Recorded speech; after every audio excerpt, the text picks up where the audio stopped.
ദിവ്യക്ഷേത്ര ദർശനത്തിലേക്ക് കടക്കുകയാണ്. സാറ് ഇന്ന് ഏത് ക്ഷേത്രത്തിലേക്കാണ് നമ്മളെ കൂട്ടിക്കൊണ്ടു പോകുന്നത് എന്നുള്ളത് സാറ് തന്നെ നമുക്ക് പറഞ്ഞു തരും.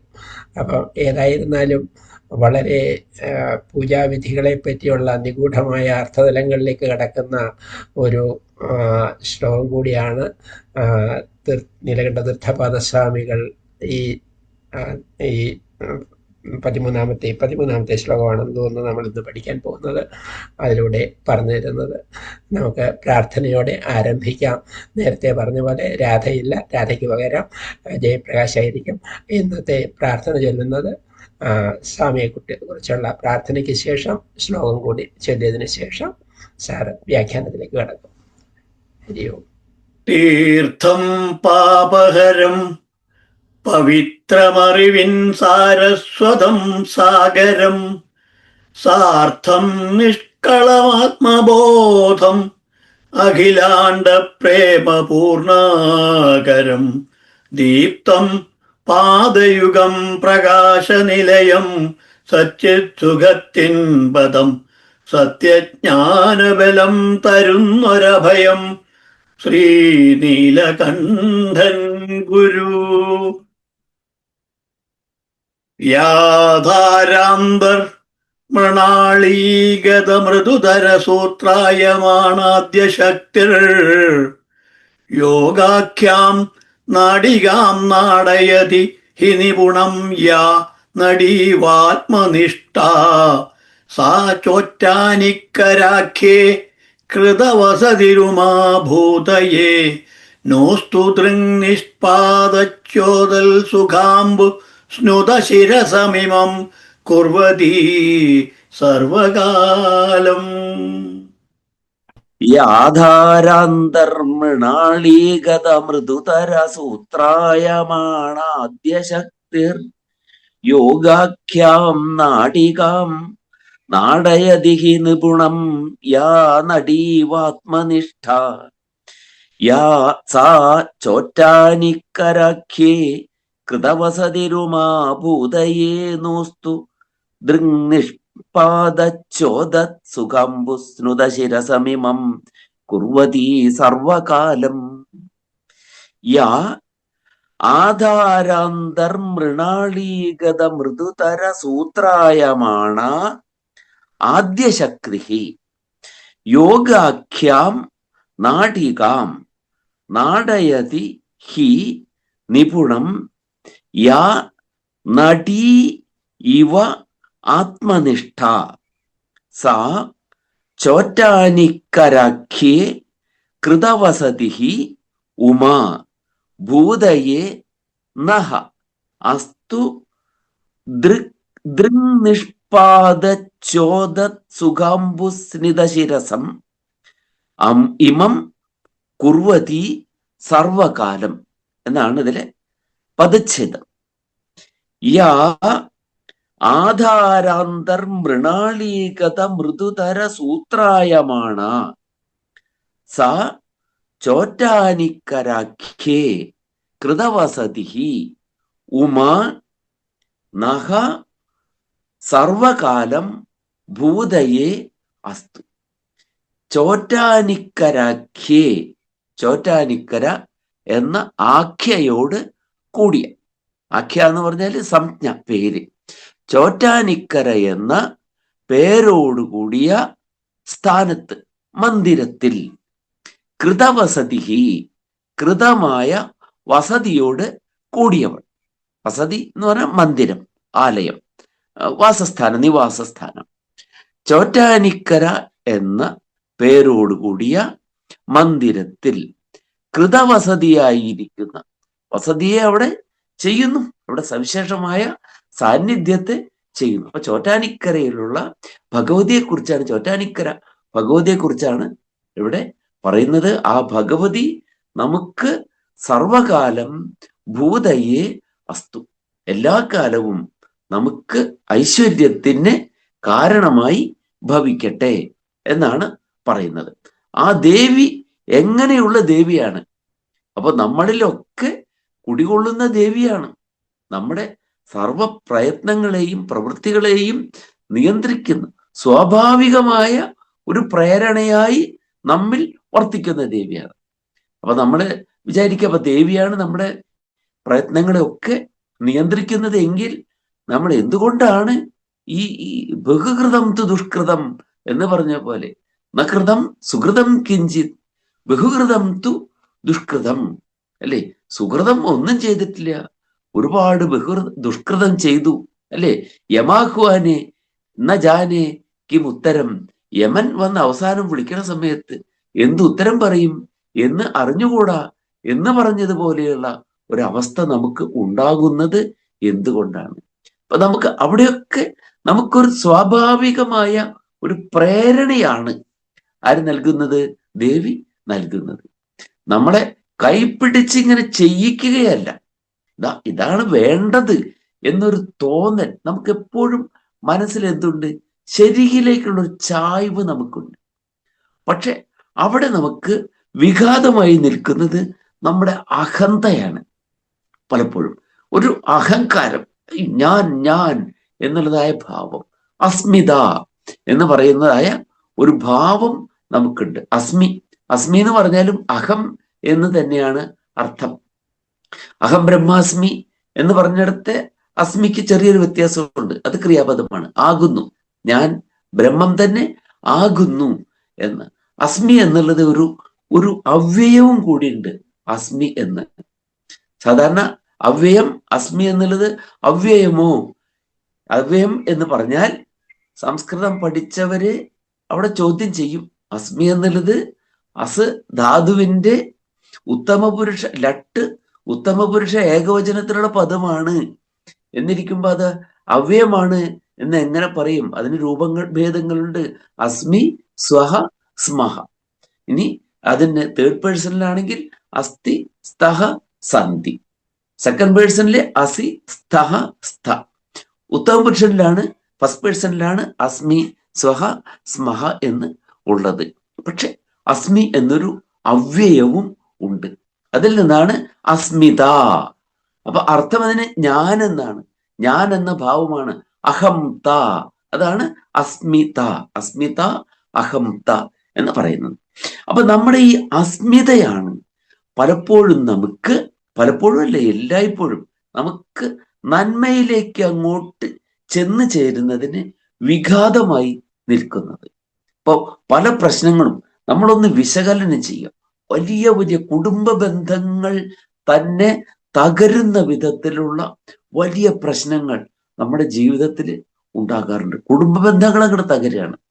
അത് തകരുന്നതിനോളം വലിയ വിപത്ത് വേറെ ഒന്നുമില്ല. അയൽവക്കായിട്ടുള്ള ബന്ധമൊക്കെ തകർന്നാലും എന്താണ്, തകർക്കണം എന്നല്ല ഞാൻ പറയുന്നത്, എന്നാൽ പോലും അതിനേക്കാൾ വലുതാണ് അച്ഛനും മകനും തമ്മിലുള്ള ബന്ധം ഇല്ലാതെയാവുക, അമ്മയും മക്കളും തമ്മിലുള്ള ബന്ധം ഇല്ലാതെയാകുക.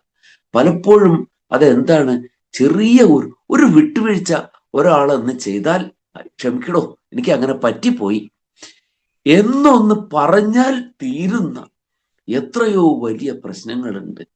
അത് എന്തുകൊണ്ടാണ്? നമുക്കത് അറിയുകയും ചെയ്യാം, നമ്മളത് പറഞ്ഞാൽ മതി.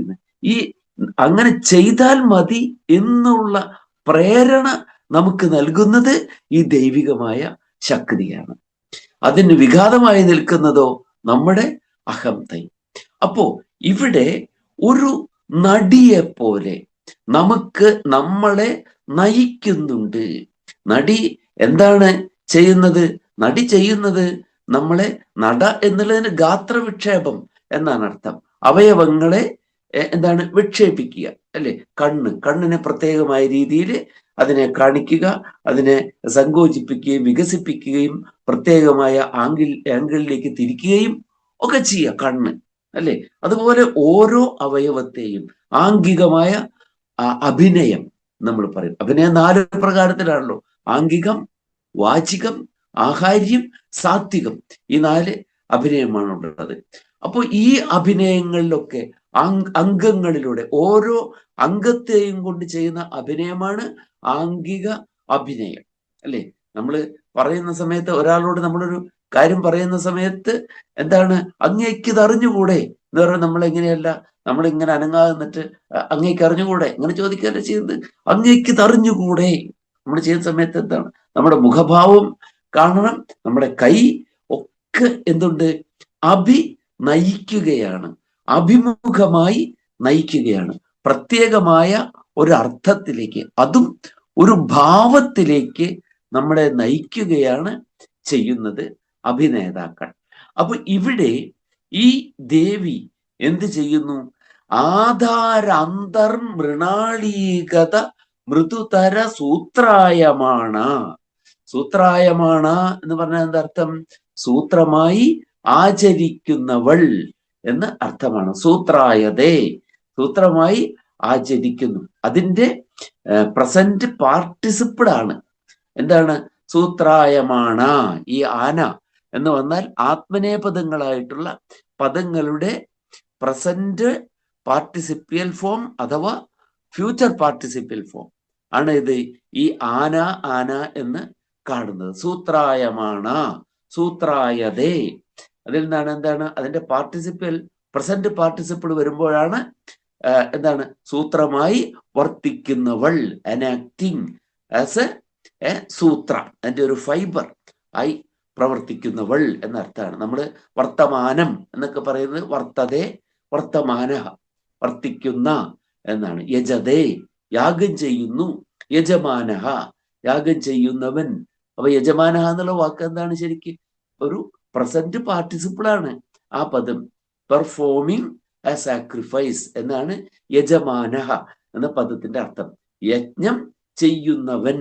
അപ്പൊ യജ്ഞം ചെയ്യുന്ന ആള് ആ യജ്ഞത്തിന്റെ ഏറ്റവും പ്രധാനപ്പെട്ട ആളാ.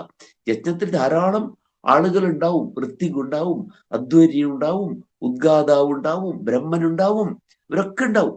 അപ്പൊ ധാരാളം ആളുകളുള്ളതിൽ അതിൽ യജ്ഞം ചെയ്യുന്ന ആളാണ്. ആരാണ് യജ്ഞം നടത്തുന്നത്? നമ്മുടെ സിനിമയിലൊക്കെ കണ്ടിട്ടില്ലേ? സിനിമയുടെ നിർമ്മാതാവ് പ്രധാനപ്പെട്ട വ്യക്തിയാണ്. അതുപോലെയാണ് ഈ യാഗം ചെയ്യുന്ന ആള്. അപ്പൊ അങ്ങനെയാണ് ഈ യജമാനഹ എന്നുള്ള പദത്തിന് ഈ പ്രധാനി എന്നുള്ള അർത്ഥം വന്നത്. അങ്ങനെയാണ്, യാഗത്തിൽ നിന്നാണ് ഇതുണ്ടാകുന്നത്. അപ്പൊ അവിടെയാണ് യജ്ഞം. ആ യജ്ഞം എന്താണ് എന്ന് നമ്മൾ തിരിച്ചറിയേണ്ടത്. ഏതാണ്? ഓരോരുത്തരുടെയും സവിശേഷമായ നീക്കുപോക്കില്ലാത്ത ചുമതലയാണ് യജ്ഞം എന്ന് പറയുന്നത്. അപ്പൊ നമ്മുടെ ആ സംസ്കാരം എവിടെ കൊണ്ട് നിർത്തിയിരിക്കുന്നു എന്നുള്ളതാണ്. ഔദ്യോഗികതയുടെ ഗരിമാതിരേഖത്തെ ബോധിപ്പിക്കുന്ന ഒരു വാക്കാണ് ഈ യജ്ഞം എന്നുള്ളത്. അപ്പൊ അതിൽ നിന്നാണ് യജമാനഹ. യജമാൻ എന്ന് പറഞ്ഞാൽ നമ്മൾ എന്താണ് പറയാ? ലോർഡ് എന്നൊക്കെ വേണമെങ്കിൽ നമുക്കതിന് അർത്ഥം പറയാം. സ്വാമിൻ, യജമാനൻ എന്നൊക്കെ അർത്ഥം. മുഖ്യം, പ്രധാനപ്പെട്ട ആൾ എന്നാണ് അർത്ഥം. അപ്പൊ പ്രധാനപ്പെട്ട ആളും അദ്ദേഹത്തിന്റെ യജ്ഞമാണ് അനുഷ്ഠിക്കുന്നത്.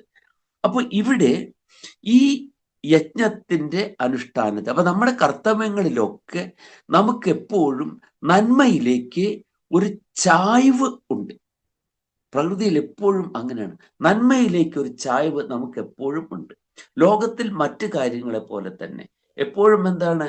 എപ്പോഴും ഒരു നോർമൽസിയിലേക്കുള്ള ഒരു ലീനിങ് പ്രകൃതിയിൽ എല്ലായിടത്തും നമുക്ക് കാണാം. നോർമലിലേക്കുള്ള ഒരു വൻ മനഃശാസ്ത്രം പഠിച്ചവരും അത് പറയുന്നുണ്ട്, നോർമലിലേക്ക്. ഇപ്പൊ നമ്മൾ വിചാരിക്കുകയാണ്, നല്ല പൊക്കമുള്ള 2 പേര് വിവാഹം കഴിക്കുന്നു. സാധാരണയിൽ കവിഞ്ഞ പൊക്കമുള്ള ഒരു പുരുഷൻ സാധാരണയിൽ കവിഞ്ഞ് പൊക്കമുള്ള ഒരു സ്ത്രീയെ വിവാഹം കഴിക്കുന്നു. നമ്മൾ വിചാരിക്കും ഇവർക്കുണ്ടാകുന്ന മക്കൾ, സാധാരണ നമ്മൾ കാണുന്നുണ്ട് ചെറിയ പൊക്കം കുറഞ്ഞ മാതാപിതാക്കളുടെ പോലും മക്കള് അവരെക്കാളും പൊക്കമുള്ളവരായിട്ട് കാണുന്നുണ്ട്.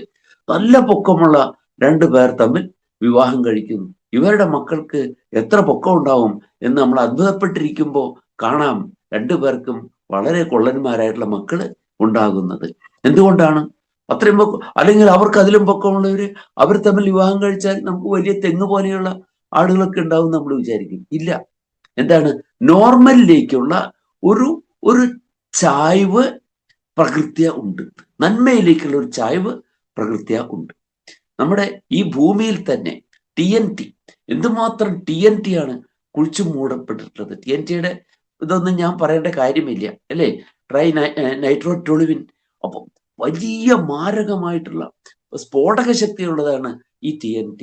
ഇതെല്ലാം കൂടെ ഭൂമിയിൽ ഇന്ന് ഭീകരപ്രവർത്തനങ്ങളുടെ ഭാഗമായി കുഴിച്ചിടപ്പെട്ടിട്ടുള്ള TNT ഒന്നടങ്കം പൊട്ടിത്തെറിച്ചാൽ തന്നെ ഈ ഭൂമിയുടെ നിലനിൽപ്പ് തന്നെ കഷ്ടത്തിലാകും. അത്രയേറെ ഉണ്ട്. പക്ഷേ അടുത്ത കാലത്തൊരു കണ്ടുപിടുത്തം ഉണ്ടായിട്ടുണ്ട്. അടുത്ത കാലത്ത് തീരെ അടുത്ത കാലത്തല്ല, 1-2 ദശകങ്ങളൊക്കെ ഉണ്ടായിട്ടുണ്ട്. അത് കഴിഞ്ഞിട്ട് ഈ ഭൂമിയിൽ കിടക്കുന്ന TNT T80 ആയി മാറുന്നു അത്രേ. അവിടെ ഭൂമിക്കടിയിൽ കിടന്നിട്ട് ട്രൈ അമിനോറ്റൊളിവിനായി മാറുന്നു അത്രേ. T80യുടെ സ്ഫോടകശേഷി TNTയുടെ 900-1 എന്നാണ് ഒരു ലേഖനത്തിൽ വായിക്കാൻ കഴിഞ്ഞു. ശാസ്ത്രീയ ലേഖനമാണ്, അതിൽ വായിക്കാൻ കഴിഞ്ഞത് 900-1. അപ്പൊ നോക്കൂ, ഇതിനെ നിലനിർത്തുന്നതിനുള്ള സ്വാഭാവികമായ ഒരു പ്രവണത, ഒരു ദൈവിക ശക്തി അന്തർലീനമായി കിടക്കുന്നു. ഭൂമിയിൽ എല്ലായിടത്തും ഓരോ വ്യക്തിയിലും അത് അന്തർലീനമായിട്ട് നിലകൊള്ളുന്നുണ്ട്. അത് തന്നെയാണ് ആ നോർമൽസിയിലേക്ക് നയിക്കുന്നതിനുള്ള സ്വാഭാവികമായ പ്രവണത തന്നെയാണ് ഓരോ വ്യക്തിയുടെയും ഉള്ളിൽ ഇരുന്നു കൊണ്ട് നീ ചെയ്യേണ്ടത് ഇതാണ് എന്നുള്ള ഒരു പ്രേരണ നമുക്ക് നൽകുന്നത്. അപ്പൊ അത് എന്തിലേക്കാണ് നമ്മളെ നയിക്കുന്നത്?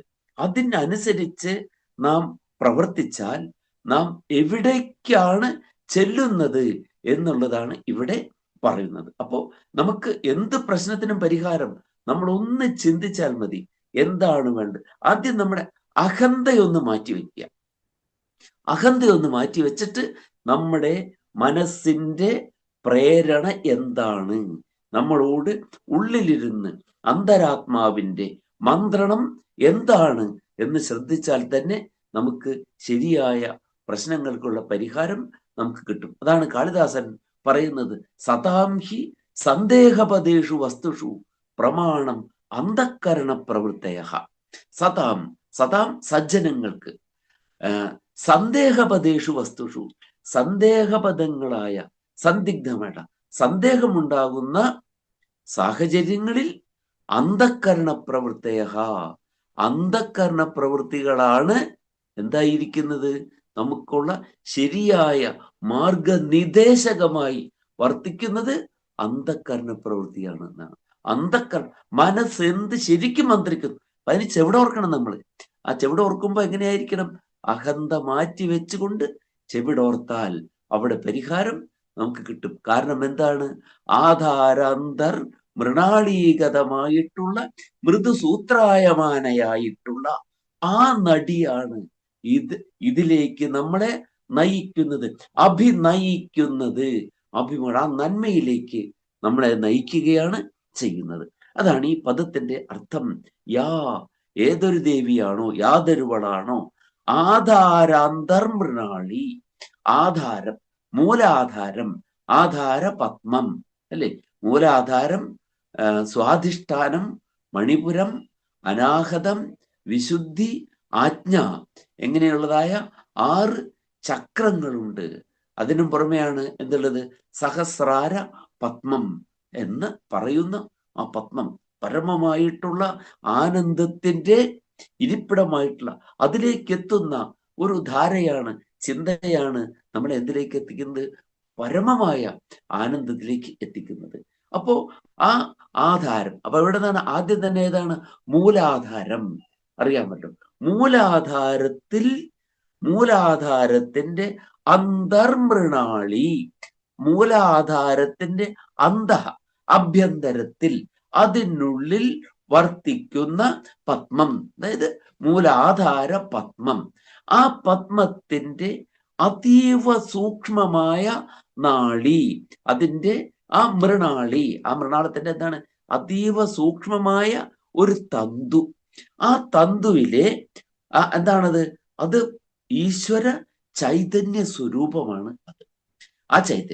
ആ ചൈതന്യത്തെ നമുക്ക് നമ്മുടെ ഭാവനയ്ക്കനുസരിച്ച് അതിന് നമുക്ക് പുംസ്ത്വമോ സ്ത്രീത്വമോ നപുംസകത്വമോ കൽപ്പിക്കാം. നമ്മൾ കൽപ്പിക്കുന്നതാണ് അത്. അപ്പൊ നമ്മൾ ദേവിയായിട്ട് സങ്കല്പിക്കുന്നു. പൊതുവിൽ നമുക്ക് മാതൃഭാവത്തോട് കൂടുതൽ ഇണങ്ങുന്നതാണ് നമ്മുടെ പ്രകൃതി. ഒരു പുരുഷ സങ്കല്പത്തോട് ഇണങ്ങുന്നതിനേക്കാൾ കൂടുതൽ എന്താണ്? മാതൃത്വത്തിനോടാണ് നമ്മൾ കൂടുതൽ ഇണങ്ങുക. അപ്പൊ അതുകൊണ്ട് നമ്മള് ദേവീ സങ്കല്പം അതാണ്. അപ്പൊ നമ്മള് ഏറ്റുമാനൂരപ്പനില്, തൃപ്രയാറപ്പനില്, ഗുരുവായൂരപ്പനില് ഒക്കെ ഉണ്ട്. അവിടെയൊക്കെ നമ്മളൊരു പുംസ്തം കൽപ്പിക്കുന്നുണ്ടെങ്കിലും നമ്മുടെ മനസ്സങ്ങോട്ട് ഇണങ്ങുന്നത്, വിലയം പ്രാപിക്കുന്നത് ആരിലാണ്? ഒരു മാതൃത്വത്തിലാണ്, അമ്മയുടെ മുമ്പിലാണ്. എപ്പോഴും നമ്മൾ വിളിക്കുന്ന ആര്? അമ്മയെന്നാണ് വിളിക്കുന്നത്. വളരെ പെട്ടെന്നല്ല. എന്നെ നല്ല ഭക്തന്മാര് ഗുരുവായൂരപ്പ എന്നൊക്കെ വിളിക്കും. പക്ഷെ അതിനേക്കാൾ ഉപരി സ്വാഭാവികമായ നമ്മുടെ മനസ്സിന്റെ ഒരു പ്രവണായുധം, അതിന്റെ ഒരു പ്രവണത എന്തിലേക്കാണ്? അമ്മയെന്ന് വിളിക്കുന്ന ആ ഒരു ശക്തിയിലേക്കാണ്, ആ സ്ത്രീത്വത്തിലേക്കാണ്. അപ്പൊ അതാണ് വേദത്തിൽ പറയുന്നുണ്ട്, നായം പുമാൻ നചായം നചായം സ്ത്രീ നചൈവ ചായം നപുംസക. ഇതെന്തല്ല? നായം പുമാൻ, ഇത് പുരുഷനല്ല. നായം സ്ത്രീ നചായം നചായം നപുംസക, ഇത് നപുംസകവും അല്ല. പിന്നെ എന്താണ്? ഇതൊന്നുമല്ല, പുരുഷനല്ല, സ്ത്രീയല്ല, ട്രാൻസ്ജെൻഡർ അല്ല, നപുംസകമല്ല, ഒന്നുമല്ല.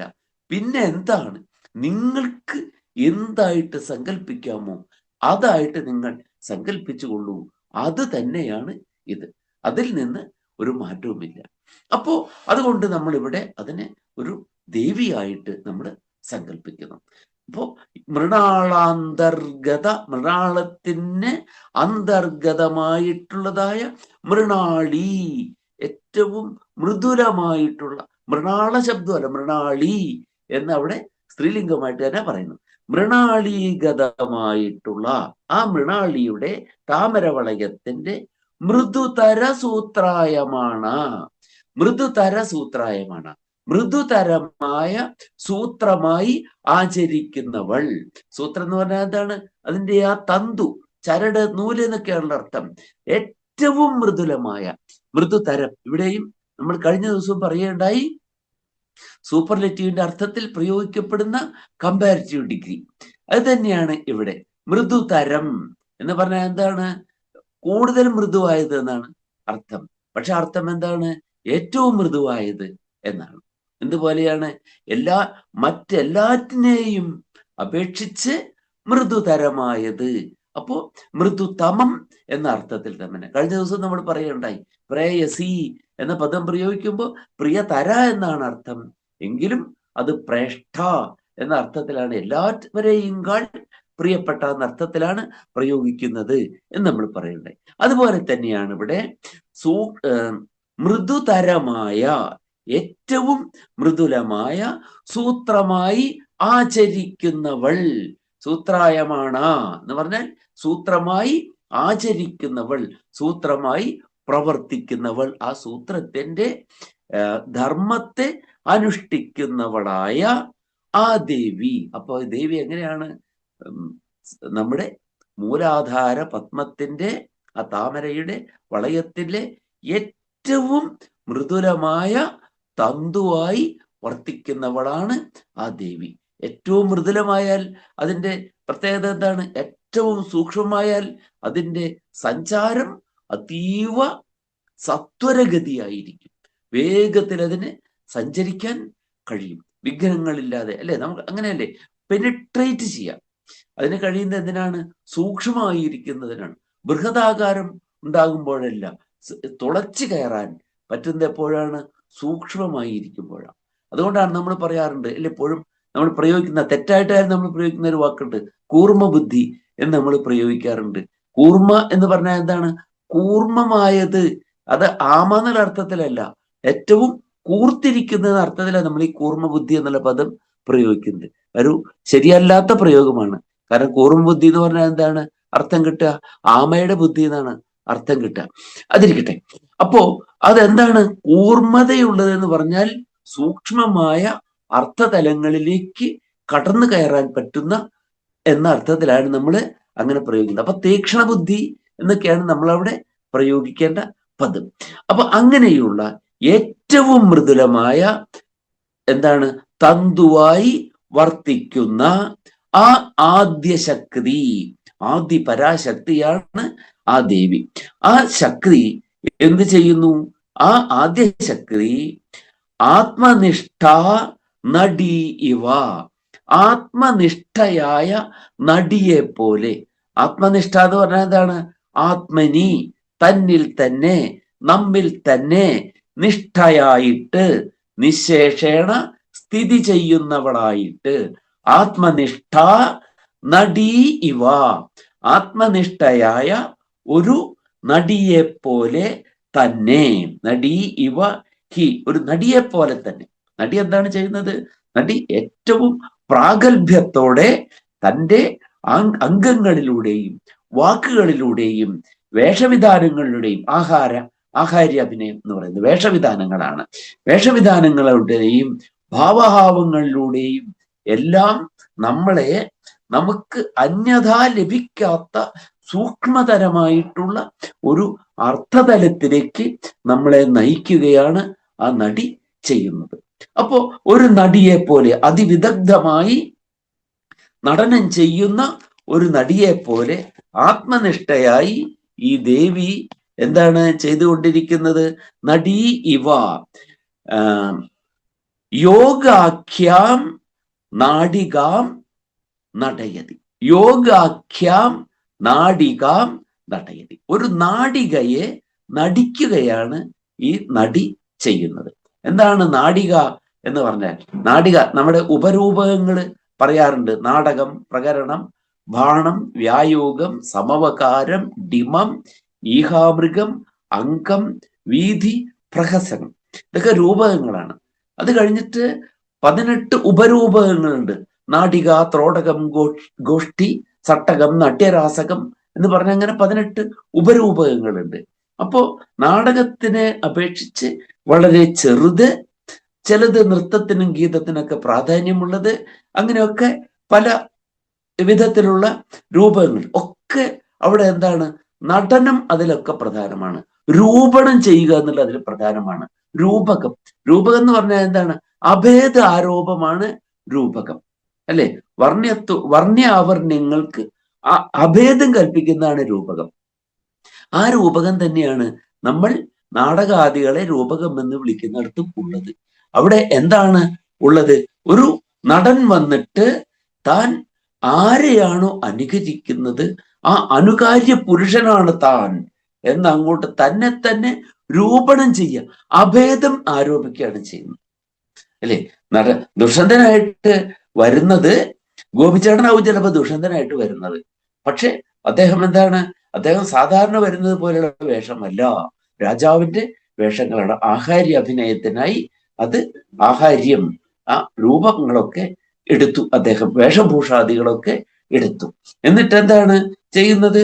ദുഷ്യന്തന്റെ ഒരു ചക്രവർത്തി എപ്രകാരമാണോ അദ്ദേഹത്തിന്റെ അംഗവിക്ഷേപങ്ങൾ ചെയ്യുന്നത് അതുപോലെയാണ് അദ്ദേഹം ചെയ്യുന്നത്. ആംഗികമായ അഭിനയം പറയുമ്പോഴും സാധാരണ നമ്മൾ വായിക്കുന്നത് പോലെയല്ല. ചക്രവർത്തി എപ്രകാരം പറയും അതുപോലെയാണ് പറയുന്നത്. നാം എന്നൊക്കെയാണ് പറയുന്നത്, ഞാനെന്നല്ല പറയുന്നത്, അല്ലെ? ഞാനെന്ന് ചക്രവർത്തി പറയുന്നിടത്ത് ഒരു പടി കൂടെ ബഹുമാനം കൂടുതലുണ്ട്. നമ്മൾ ഞാനെന്ന് പറയുന്നിടത്ത് തന്നെ ഒരു ബഹുമാനമുണ്ട്, അല്ലെ? ഞാനെന്ന് പറയുന്നത് വലിയൊരു വിപ്ലവമുണ്ട് ഈ ഞാനെന്നുള്ള പദത്തിൽ. അതും കൂടെ ഇവിടെ പറഞ്ഞിട്ടാണ് ഇപ്പൊ, കാര്യം നമുക്ക് സമയം കുറവാണെങ്കിലും ഞാനെന്ന പദത്തിൽ ഒരു വിപ്ലവമുണ്ട്. എല്ലാവരും ഇന്ന് നമ്മുടെ നാട് നോക്കുക, ഇവിടെ ഏത് മനുഷ്യനും, ഏത് ഒരു ഭിക്ഷക്കാരനാണെങ്കിലും, ഭിക്ഷക്കാരൻ എന്നുള്ളത് മോശക്കാരനായിട്ട് ഞാൻ പറയല്ല, നമ്മുടെ ഏറ്റവും ശോചനീയമായ അവസ്ഥയിലുള്ളവൻ എന്ന അർത്ഥത്തിലാണ്. ഏതൊരാളും ഞാനെന്നാണ് ഇന്ന് പറയുന്നത്. ഈ ഞാൻ എന്നുള്ള പദത്തിൽ ഒരു വലിയ വിപ്ലവമുണ്ട്. കാരണം ഞാൻ എന്നതിൽ ഒരു ബഹുത്വമുണ്ട് അതിൽ. അല്ലെങ്കിൽ ഏകത്വത്തിൽ എന്താണ്? ഏനെന്നാണ്. ഏൻ, ഞാനെന്ന്, അതിൽ നിന്ന് കൂടിയിട്ടാണ് ഞാനെന്ന് വരുന്നത്. ബഹുവചനത്തിലാണ് ഞാൻ വരുന്നത്, അല്ലെ? ഏൻ, ഞങ്ങൾ, എന്നെ, ഞങ്ങളെ, എന്നോട്, ഞങ്ങളോട്, എനിക്ക്, ഞങ്ങൾക്ക്. കേട്ടോ, ഞങ്ങൾ എന്ന് വരുന്നതിൽ എന്തുണ്ട്? അതിൽ തന്നെ ഒരു ബഹുത്വമുണ്ട്.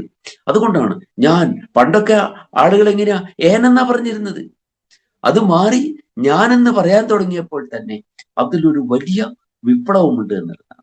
അതിൽ കവിഞ്ഞ ബഹുത്വമാണ് ആര് പറയുന്നത്? നാം എന്ന് പറയുമ്പോ രാജാവ് പറയുന്നത്. അപ്പൊ അവിടേക്ക് വരുമ്പോ അന്യത ഞാൻ എന്ന് പറയാം. തൊട്ടപ്പുറത്ത് ഗ്രീൻ റൂമിൽ ഇരുന്നിട്ട് ഞാൻ ചെല്ലേണ്ട നേരമായോ എന്ന് ചോദിക്കുന്ന ആള് ഇവിടെ വന്നാൽ ഞാനെന്നല്ലോ നോം എന്നാണ് പറയുന്നത്. അപ്പൊ എന്താണ്? അപ്പൊ അഭിനയിക്കുകയാണ് എല്ലാ അർത്ഥത്തിലും, ഭാവങ്ങളൊക്കെ അതുപോലെ തന്നെ. അപ്പോ ഇങ്ങനെ സൂക്ഷ്മമായി എന്താണ് ഒരു നടനം ഇവിടെ ചെയ്യുന്നു. അപ്പൊ അത് എങ്ങനെയാണ്? വലിയ നാടകമല്ല, ചെറിയ നാടികയാണ് അത് എത്രയാണ്? അത് ഒരു നിമിഷത്തിലേക്കോ ഒരു നിമിഷ അർദ്ധത്തിലേക്കോ മാത്രം നിൽക്കുന്നതാണ്. ആ എന്താണ് അങ്ങനെ ഒരു അർത്ഥതലത്തിലേക്ക് നമ്മുടെ എത്തൽ ഇവിടെ പറയുമ്പോ, അപ്പൊ നമ്മൾ എന്താണ് ചെയ്യുന്നത്? നമ്മൾ ഒരു ഒരു പൂജാവിധി പഠിച്ച് അതിനെ അനുഷ്ഠിക്കുന്ന ഒരാൾ, ശ്രദ്ധിക്കേണ്ട കാര്യമുണ്ട്, അതിനെ അനുഷ്ഠിക്കുന്ന ഒരാൾ. നമ്മുടെ ഇന്ന് ക്ഷേത്രങ്ങളിൽ, നിരവധി ക്ഷേത്രങ്ങളിൽ പൂജകൾ നടക്കുന്നുണ്ട്. പക്ഷേ അവിടെ ആ ചൈതന്യത്തിലേക്ക് എത്തുന്നത് എത്രയുണ്ട് എന്ന കാര്യത്തിൽ വളരെ സംശയം ഉണ്ട്. കൂട്ടത്തിൽ ഞാനൊരു സംഭവം ഇവിടെ പറയാതിരിക്കുന്നത് വിഷമമായി തോന്നുകൊണ്ട് പറയാണ്. ഒരു ക്ഷേത്രത്തിലെ ഒരു പൂജാരിയെ കുറിച്ച്, പൂജാരി എന്ന് പറഞ്ഞാൽ പൂജാകാരിയാണ്, പൂജ ചെയ്യുന്ന ആളാണ്, പൂജയുടെ അരിയല്ല, ശത്രുവല്ല, പൂജാകാരിയാണ്. അത് ലോപിച്ച് പൂജാരി ആയതാണ്. പക്ഷെ പല പൂജാരികളും ഇന്ന് ഉണ്ട്, അതായത് പൂജയ്ക്ക് ശത്രുവായിരിക്കുന്നത്. അപ്പൊ ഒരു പൂജാകാരി ചെയ്യുന്ന അതിക്രമങ്ങളെ കുറിച്ച് ജനങ്ങൾ ഒരു പരാതിപ്പെട്ടപ്പോ അവിടെ ഒരു മഹാനുഭാവനെ അന്വേഷണ കമ്മീഷനായിട്ട് നിയോഗിച്ചു. അദ്ദേഹം ശബരിമലയിലും പിന്നെ മാളികപ്പുറത്തും മേൽശാന്തിയായിരുന്ന ഒരാൾ. രണ്ടിടത്തും മേൽശാന്തിയായിരിക്കാനുള്ള മഹാഭാഗ്യം സിദ്ധിക്കുന്ന ആളുകൾ വളരെ വിരളമാണ്. അങ്ങനെയുള്ള ഒരു തിരുമേനിയെ അതിന്റെ ചുമതല അന്വേഷണ കമ്മീഷനായിട്ട് വെച്ചു. അദ്ദേഹവുമായിട്ട് സംസാരിക്കാനുള്ള ഒരു അസുലഭ സന്ദർഭം എനിക്കുണ്ടായി. അപ്പൊ അദ്ദേഹം പറഞ്ഞു, ഞാൻ അവിടെ ചെല്ലുമ്പോൾ ഇദ്ദേഹം ഏറ്റവും ചുരുങ്ങിയത് ഒരു അപ്പോളജറ്റിക് ആയിരിക്കും, ക്ഷമാപണം ചെയ്യും, പറ്റിപ്പോയി അങ്ങനെ എന്നെങ്കിലും പറയും എന്നാണ്. പക്ഷെ അദ്ദേഹം അവിടെ പറഞ്ഞ്, നമുക്കിന്ന് അറിയാം, ഇന്ന് നിയമനങ്ങൾ പലപ്പോഴും സർക്കാർ നിയമിക്കുമ്പോൾ സർക്കാർ സംഘടനകളോടും സർക്കാരിന്റെ രാഷ്ട്രീയത്തോടും ആഭിമുഖ്യമുള്ള ആളുകളാണ് പലരും ഇന്ന് നമ്മുടെ ക്ഷേത്രങ്ങളിൽ പൂജകൾ ചെയ്യുന്നവര്. അവരവിടെ ഞാൻ ഇന്ന സംഘടനയുടെ ആളാണ് എന്നുള്ള മട്ടിലാണ് അവിടെ പെരുമാറുന്നത്. അപ്പൊ അവിടെ ചെന്ന് ഇദ്ദേഹം ചോദിച്ചപ്പോ, ഞാൻ ഈ കാര്യങ്ങളൊക്കെ ചെയ്യുന്നത് ക്ഷേത്രത്തിലേക്ക് വരുമ്പോഴല്ല, ക്ഷേത്രത്തിൽ നിന്ന് പോകുമ്പോഴാണ്. മദ്യപാനം ഉൾപ്പെടെയാണ് ആരോപിക്കപ്പെട്ടിരിക്കുന്നത്. ക്ഷേത്രത്തിലേക്ക് വരുമ്പോ ഞാൻ കുടിച്ചിട്ട് വരുന്നില്ല, പോകുമ്പോഴാണ് ഞാൻ കുടിക്കുന്നത്, നിങ്ങൾക്ക് എന്താണെന്ന് വെച്ചാൽ ചെയ്തുകൊള്ളൂ എന്ന് പറഞ്ഞു എന്നാണ്. അപ്പോ നോക്കൂ, അങ്ങനെയുള്ളവർ ചെയ്യുമ്പോൾ എത്രമാത്രം ആ ദേവചൈതന്യത്തിലേക്ക് എത്താൻ കഴിയും എന്നുള്ളതാണ്. വാസ്തവത്തിൽ എവിടെയാണ് നമ്മുടെ പൂജാവിധികളിൽ എന്താണ് നമ്മൾ ചെയ്യുന്നത്? കുണ്ടലിനി ശക്തിയിൽ നിദ്രാണമായിരിക്കുന്ന സുപ്തപ്രായം, ഉറങ്ങുന്നതല്ല, എന്നാൽ അവിടെ എന്താണ്, അവിടെ കുടികൊള്ളുന്ന ആ ചൈതന്യത്തെ ഉയർത്തിക്കൊണ്ടുവന്ന്, എന്താണ്, അതിനെ മൂലാധാരത്തിൽ നിന്ന് ഉയർത്തിക്കൊണ്ടുവന്ന് സ്വാധിഷ്ഠാനം, മണിപുരം, അനാഹതം, വിശുദ്ധി എല്ലാം കൊണ്ടുവന്ന് അവസാനം അതിനെവിടേക്ക് എത്തിക്കുന്നു? ആജ്ഞാചക്രത്തിലേക്ക് എത്തിക്കുന്ന ഒരു പ്രക്രിയയാണ് നമ്മൾ നമ്മുടെ പൂജാവിധിയിൽ ചെയ്യുന്നത്. അപ്പൊ അതിന് തന്നെ രണ്ട് ഭാഗമുണ്ട്. അതിൽ ഒന്ന് സമയാചാരമാണ്, ഒന്ന് കൗളാചാരമാണ്. സമയമായിട്ടും കൗളമായിട്ടും. സമയഹ എന്ന് പറഞ്ഞാൽ അതിൽ നമ്മൾ അതിനെപ്പറ്റി പറഞ്ഞിട്ടുണ്ട്. അയഹ എന്ന് പറഞ്ഞാൽ എന്താണ്? പോക്ക് എന്നാണ് അർത്ഥം. അപ്പൊ അതാണ് നമ്മൾ അയം എന്ന് പറയുന്നത്. സമയം എന്ന് പറഞ്ഞാൽ എന്താണ്? സമ്യക് അയം, നന്നായി പോയിക്കൊണ്ടേയിരിക്കുന്നതിനെയാണ് സമയം എന്ന് പറയാ. സഹായമൊക്കെ നമ്മൾ പറഞ്ഞിട്ടുണ്ട് പദങ്ങൾ. അപ്പോൾ ഈ അയം ഇതിനെ ഗമിപ്പിക്കുകയാണ്. സമ്യക് അയഹ, സമ്യക്കായ അതിന്റെ ഗമനം എന്തിലേക്കാണ് അത് പോകുന്നത്? സഹസ്രാരത്തോളവും അതിനെ എത്തിക്കുന്നു. ആറ്റയും കഴിഞ്ഞ് സഹസ്രാര പത്മത്തിലേക്ക് ഈ ശക്തിയെ എത്തിക്കുമ്പോഴാണ് അതിൽ നമുക്ക് വലിയൊരു ആനന്ദാനുഭൂതി ഉണ്ട്. ആ ആനന്ദാനുഭൂതി ഇവിടെ മാത്രമല്ല, ആനന്ദാനുഭൂതി വളരെ പല ശാസ്ത്രമൊക്കെ പഠിച്ച ആളുകൾക്ക് എന്നേക്കാൾ ആധികാരികമായിട്ട് അതിനെ പറയാൻ കഴിയും. നമ്മളെ ഒരു എന്തിനെയാണോ നാം ചിന്തിക്കുന്നത്, ധ്യാനിക്കുന്നത്, അതിനെ നമ്മുടെ സഹസ്രാരത്തിലേക്ക് എത്തിക്കുന്ന സമയത്തുള്ള ഒരു അനുഭൂതിയുണ്ട്, ഒരു എക്സ്റ്റസി ഉണ്ട്. അത് ഈ പൂജാവിധികളിൽ മാത്രമല്ല, നമ്മുടെ മറ്റ് പല വ്യാപാരങ്ങളിലും, എന്തിലുൾപ്പെടെ ലൈംഗികതയിൽ ഉൾപ്പെടെ അപ്രകാരം ഒരു എക്സ്റ്റസി ഉണ്ട്. ആ എക്സ്റ്റസി എന്നുള്ളത് എന്താണ്? അല്പസമയത്തേക്ക് മാത്രം നിൽക്കുന്നതാണ്. അപ്പൊ തന്നെ അത് മാറുന്നു. അപ്പൊ അതിന് ബാഹ്യമായിട്ട് വേറെ കുറെ എന്തുണ്ട്? അതിന് പ്രവൃത്തികളുണ്ട്. ആ പ്രവൃത്തികളുടെ നമുക്ക് എന്തായിട്ട് പറയാം? അത് കൗളവിധികളാണ്. കൗളവിധി, കുല ആചാരം അനുസരിച്ച്, അതായത് നമ്മുടെ പ്രകൃത്യാവുള്ള ചോദനകൾ അനുസരിച്ച് നമ്മൾ ചെയ്തുകൊണ്ടിരിക്കുന്നതായ പ്രവൃത്തികൾ. അപ്പൊ നമ്മളൊരു ക്ഷേത്രത്തിലെ കാര്യം നോക്കുകയാണെങ്കിൽ അവിടെ എന്താണ്? പൂജയ്ക്ക് അവിടെ പുഷ്പങ്ങളുണ്ട്, ജലമുണ്ട്, അല്ലെ? ദേവ വിഗ്രഹമുണ്ട്, അവിടെ മണിയുണ്ട്, എല്ലാം ഉണ്ട്, ധൂപമുണ്ട്, അല്ലെ? നല്ല നമ്മളെ ആ ഒരു അനുഭൂതിയിലേക്ക് എത്തിക്കാൻ അവിടെ ധൂപം ഉണ്ട്. ധൂമമല്ല, ധൂപം. ധൂമം സാധാരണ പുകയാണ്. ധൂപം എന്ന് പറയുന്നത് എന്താണ്? സുരഭിലമായിട്ടുള്ളതായ പുകയാണ്. നമ്മൾ ധൂപം എന്ന് പറയുന്നത് അഷ്ടഗന്ധമൊക്കെ പുകച്ച് എന്തൊരു ദിവ്യമായ അനുഭൂതിയാണ്. അത് എന്തിനു വേണ്ടിയിട്ടാണ്? ഈ എക്സ്റ്റസിയിലേക്ക് നമ്മളെ നയിക്കുന്നതിനാണ്. അപ്പൊ ഈ കൗളമായിട്ടുള്ളതെന്ന് പറയുമ്പോൾ അവിടെ മണിയടിക്കുന്നു, അവിടെ പിന്നെ എന്താണ്? ധൂപം അവിടെ പ്രസരിപ്പിക്കുന്നു, പൂക്കളെടുക്കുന്നു, ജലമെടുക്കുന്നു. ഇതൊക്കെ എന്താണ്? സാധാരണയുള്ള ആചാരങ്ങളാണ്, കൗളമായിട്ടുള്ള ആചാരങ്ങളാണ്. അപ്പോ ഇതൊക്കെ ബാഹ്യമാണ്. ഇത് കഴിഞ്ഞ് നമ്മൾ ഒരു സമയഹ, ഈ അയം എന്തിന്റെ അയമാണ്? ഈ മൂലാധാരത്തിൽ നിന്ന് ആ ശക്തി ഉണർന്ന് സഹസ്രാരത്തിലേക്ക് എത്തുന്നതായ ആ അയം, ആഗമനം, അതെന്താണ്? അത് സമയഹ. അത് എത്ര നേരത്തേക്കാണ്? ഒരു നിമിഷാർദ്ധത്തിലേക്ക് മാത്രമേ അത് ഉണ്ടാവുകയുള്ളൂ. അതിലേക്ക് നയിക്കുന്ന ഒരു പ്രക്രിയയാണ് ആരനുഷ്ഠിക്കുന്നത്? ഈ ആദ്യശക്തി. അതെങ്ങനെയുള്ളതാണ്? അത് യോഗാഖ്യം, യോഗമെന്ന ആഖ്യ പേരോടുകൂടിയ നാഡികയാണത്. യോജിപ്പിക്കുക. എന്തിലേക്ക് യോജിപ്പിക്കുക? മൂലാധാരത്തിൽ സ്ഥിതി ചെയ്യുന്ന അതിനെ സഹസ്രാരത്തിലേക്ക് യോജിപ്പിക്കുക, അതിൽ കൊണ്ടുചെന്ന് എത്തിക്കുക. ഇപ്പൊ യോഗം എന്ന് പറയുമ്പോൾ ജീവാത്മാവ് പരമാത്മാവിനെ എന്ത് ചെയ്യാണ്? സാക്ഷാത്കരിക്കുക. ആ പ്രക്രിയയാണ് നമ്മൾ യോഗം എന്ന് പറയുന്നത്. അപ്പൊ യോഗം എന്ന ആ ലഘുനാടകത്തെ നാടയതി, അതിനെ നടിക്കുന്നു, അതിലേക്ക് നമ്മളെ എത്തിക്കുന്നു. അതെങ്ങനെയാണ്? നിപുണം നടയതി, അതിനിപുണമായിട്ടാണ് ആ നാടികയെ അവിടെ നയിക്കുന്നു. നിപുണനായിട്ടുള്ള നടന് മാത്രമേ ശരിയായ ആ അർത്ഥത്തിലേക്ക് നമ്മളെ എത്തിക്കാൻ കഴിയുകയുള്ളൂ. അതിനാണ് നമ്മൾ നാടകങ്ങളെ കാണുന്നത്. റേഡിയോ നാടകത്തിൽ കിട്ടാത്ത ഒരു അനുഭൂതി നാടകം യഥാർത്ഥത്തിൽ കാണുമ്പോൾ നമുക്ക് കിട്ടും, അല്ലേ? അതൊക്കെ കാണുമ്പോൾ തന്നെ നടന്മാരുടെ മുഖഭാവങ്ങളെ സൂക്ഷിച്ച് നോക്കുമ്പോൾ നമുക്ക് അറിയാൻ പറ്റും.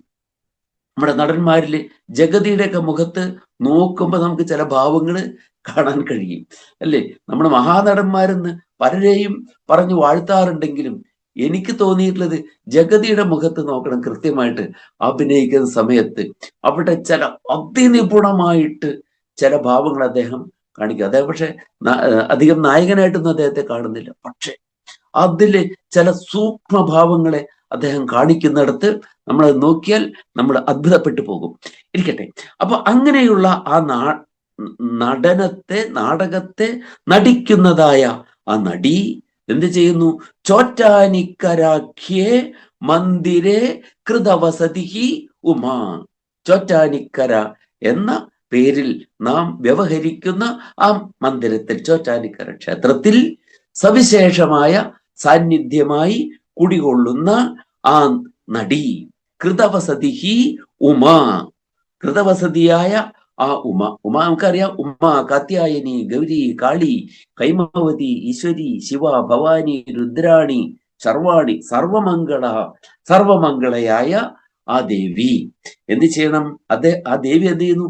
ഇമം എന്ന് പറഞ്ഞാൽ എന്നെ, ഇവനെ എന്നാണ് അർത്ഥം. ഇവനെ എന്ന് പറഞ്ഞാൽ എന്താ അർത്ഥം? നമ്മൾ വളരെ വിനയത്തോട് കൂടി പറയാറുണ്ട്, ഈയുള്ളവനെ എന്ന്. ഈയുള്ളവനെ എന്ത് ചെയ്യുന്നു? ദൃങ്നിഷ്പാദ ചോദ സുഖാംബു സ്നുതശിരസം കുർവതി. കുർവതി എന്ന് പറഞ്ഞാൽ ചെയ്യുന്നവൾ എന്നാണ് അർത്ഥം.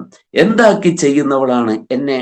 ദൃങ് നിഷ്പാദ, ദൃക്ക് എന്ന് പറഞ്ഞാൽ നേത്രം, കണ്ണിനെ നിഷ്പതിപ്പിക്കുക.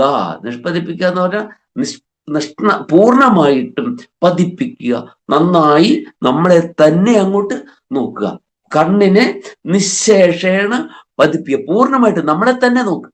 മറ്റൊന്നിനെ നോക്കുന്ന കൂട്ടത്തിൽ നമ്മളെയും നോക്കി പോകുന്നല്ല.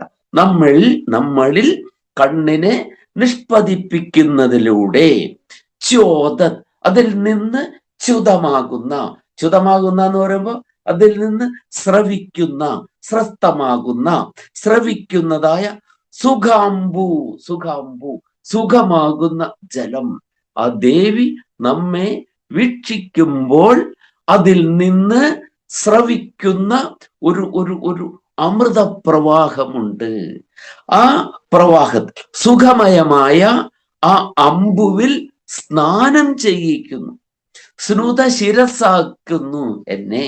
സ്നുതം സ്നാനം ചെയ്യപ്പെട്ട ശിരസോട് കൂടിയവനാക്കുന്നു എന്നെ. എന്താ സ്നാനം ചെയ്യപ്പെട്ട ശിരസോട് കൂടിയവനാക്കുന്നു എന്ന് പറയുമ്പോ ശിരസ് ഉൾപ്പെടെ അങ്ങോട്ട് മുങ്ങിക്കുളിക്കുക എന്നർത്ഥമാണ്. അല്ലാതെ തലയിൽ മാത്രം സ്നാനം ചെയ്യിക്കുന്നു എന്നുള്ളതല്ല.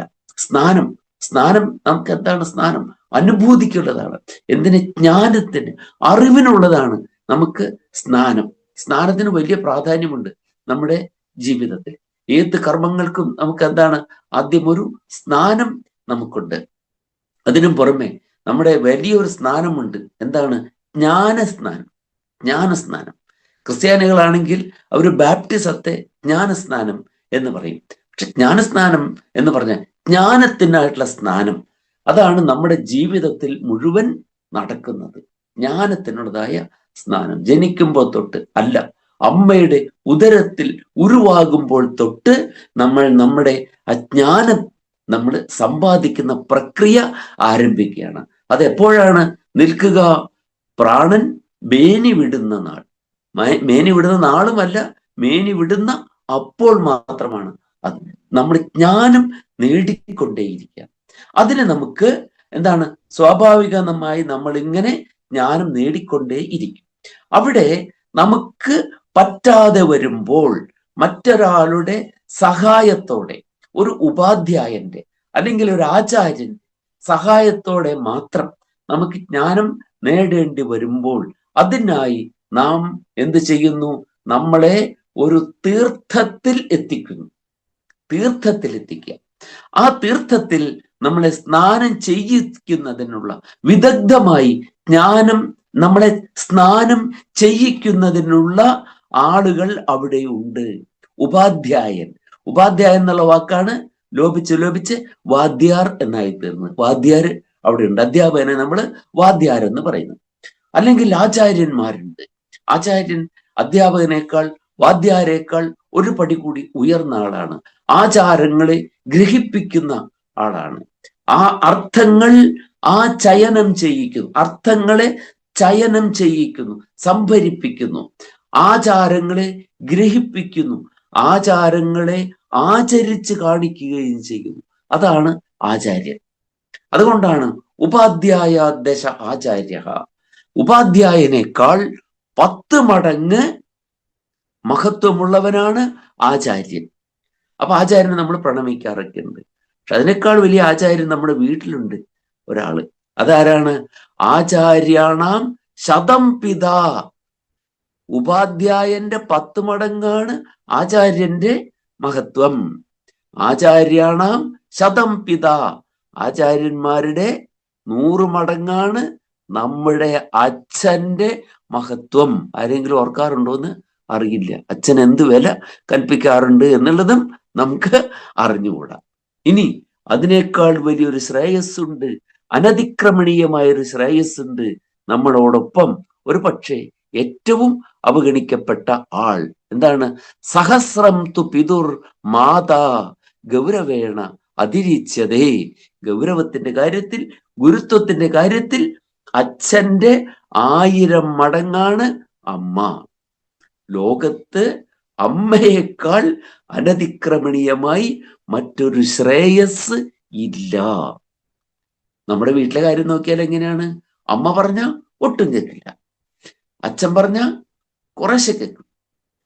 ഇനി ആചാര്യം പറഞ്ഞാൽ ഇത്തിരി കൂടെ കൂടുതൽ കേൾക്കും, ഉപാധ്യായം പറഞ്ഞാൽ കുറെ കൂടെ അനുസരിക്കും. കാരണം അതനുസരിച്ചില്ലെങ്കിൽ അടുത്ത കാലം വരെ തല്ല് കിട്ടിയിരുന്നു. അതുകൊണ്ട് ഉപാധ്യായനെ വാദ്യാരെ ഒരു പേടി ഉണ്ടായിരുന്നു, അല്ലെ? പകർത്തിയെഴുത്ത് എഴുതി കൊണ്ടുപോയില്ലെങ്കിൽ, ഹോംവർക്ക് ചെയ്ത് ഇല്ലെങ്കിൽ അടി കിട്ടുന്നത് കൊണ്ട് ചെയ്തിരുന്നു. അപ്പോ ഏറ്റവും വലിയ ശ്രേയസ്സിന് യാതൊരു വിലയും കൽപ്പിക്കാതെ നടക്കുന്നവരാണ്. ഇതുകൊണ്ടാണ് ഏറ്റവും വലിയ ശ്രേയസ് അമ്മയായതുകൊണ്ട് തന്നെയാണ് ഈ ദേവീ സങ്കല്പത്തിന് നമുക്ക് ഇത്രയേറെ പ്രാധാന്യമുള്ളത്. അവിടെ നമ്മൾ ശരിക്കും പ്രഹ്വീഭാവത്തോടെ നമ്മൾ അവിടെ വീണ് നമസ്കരിക്കും.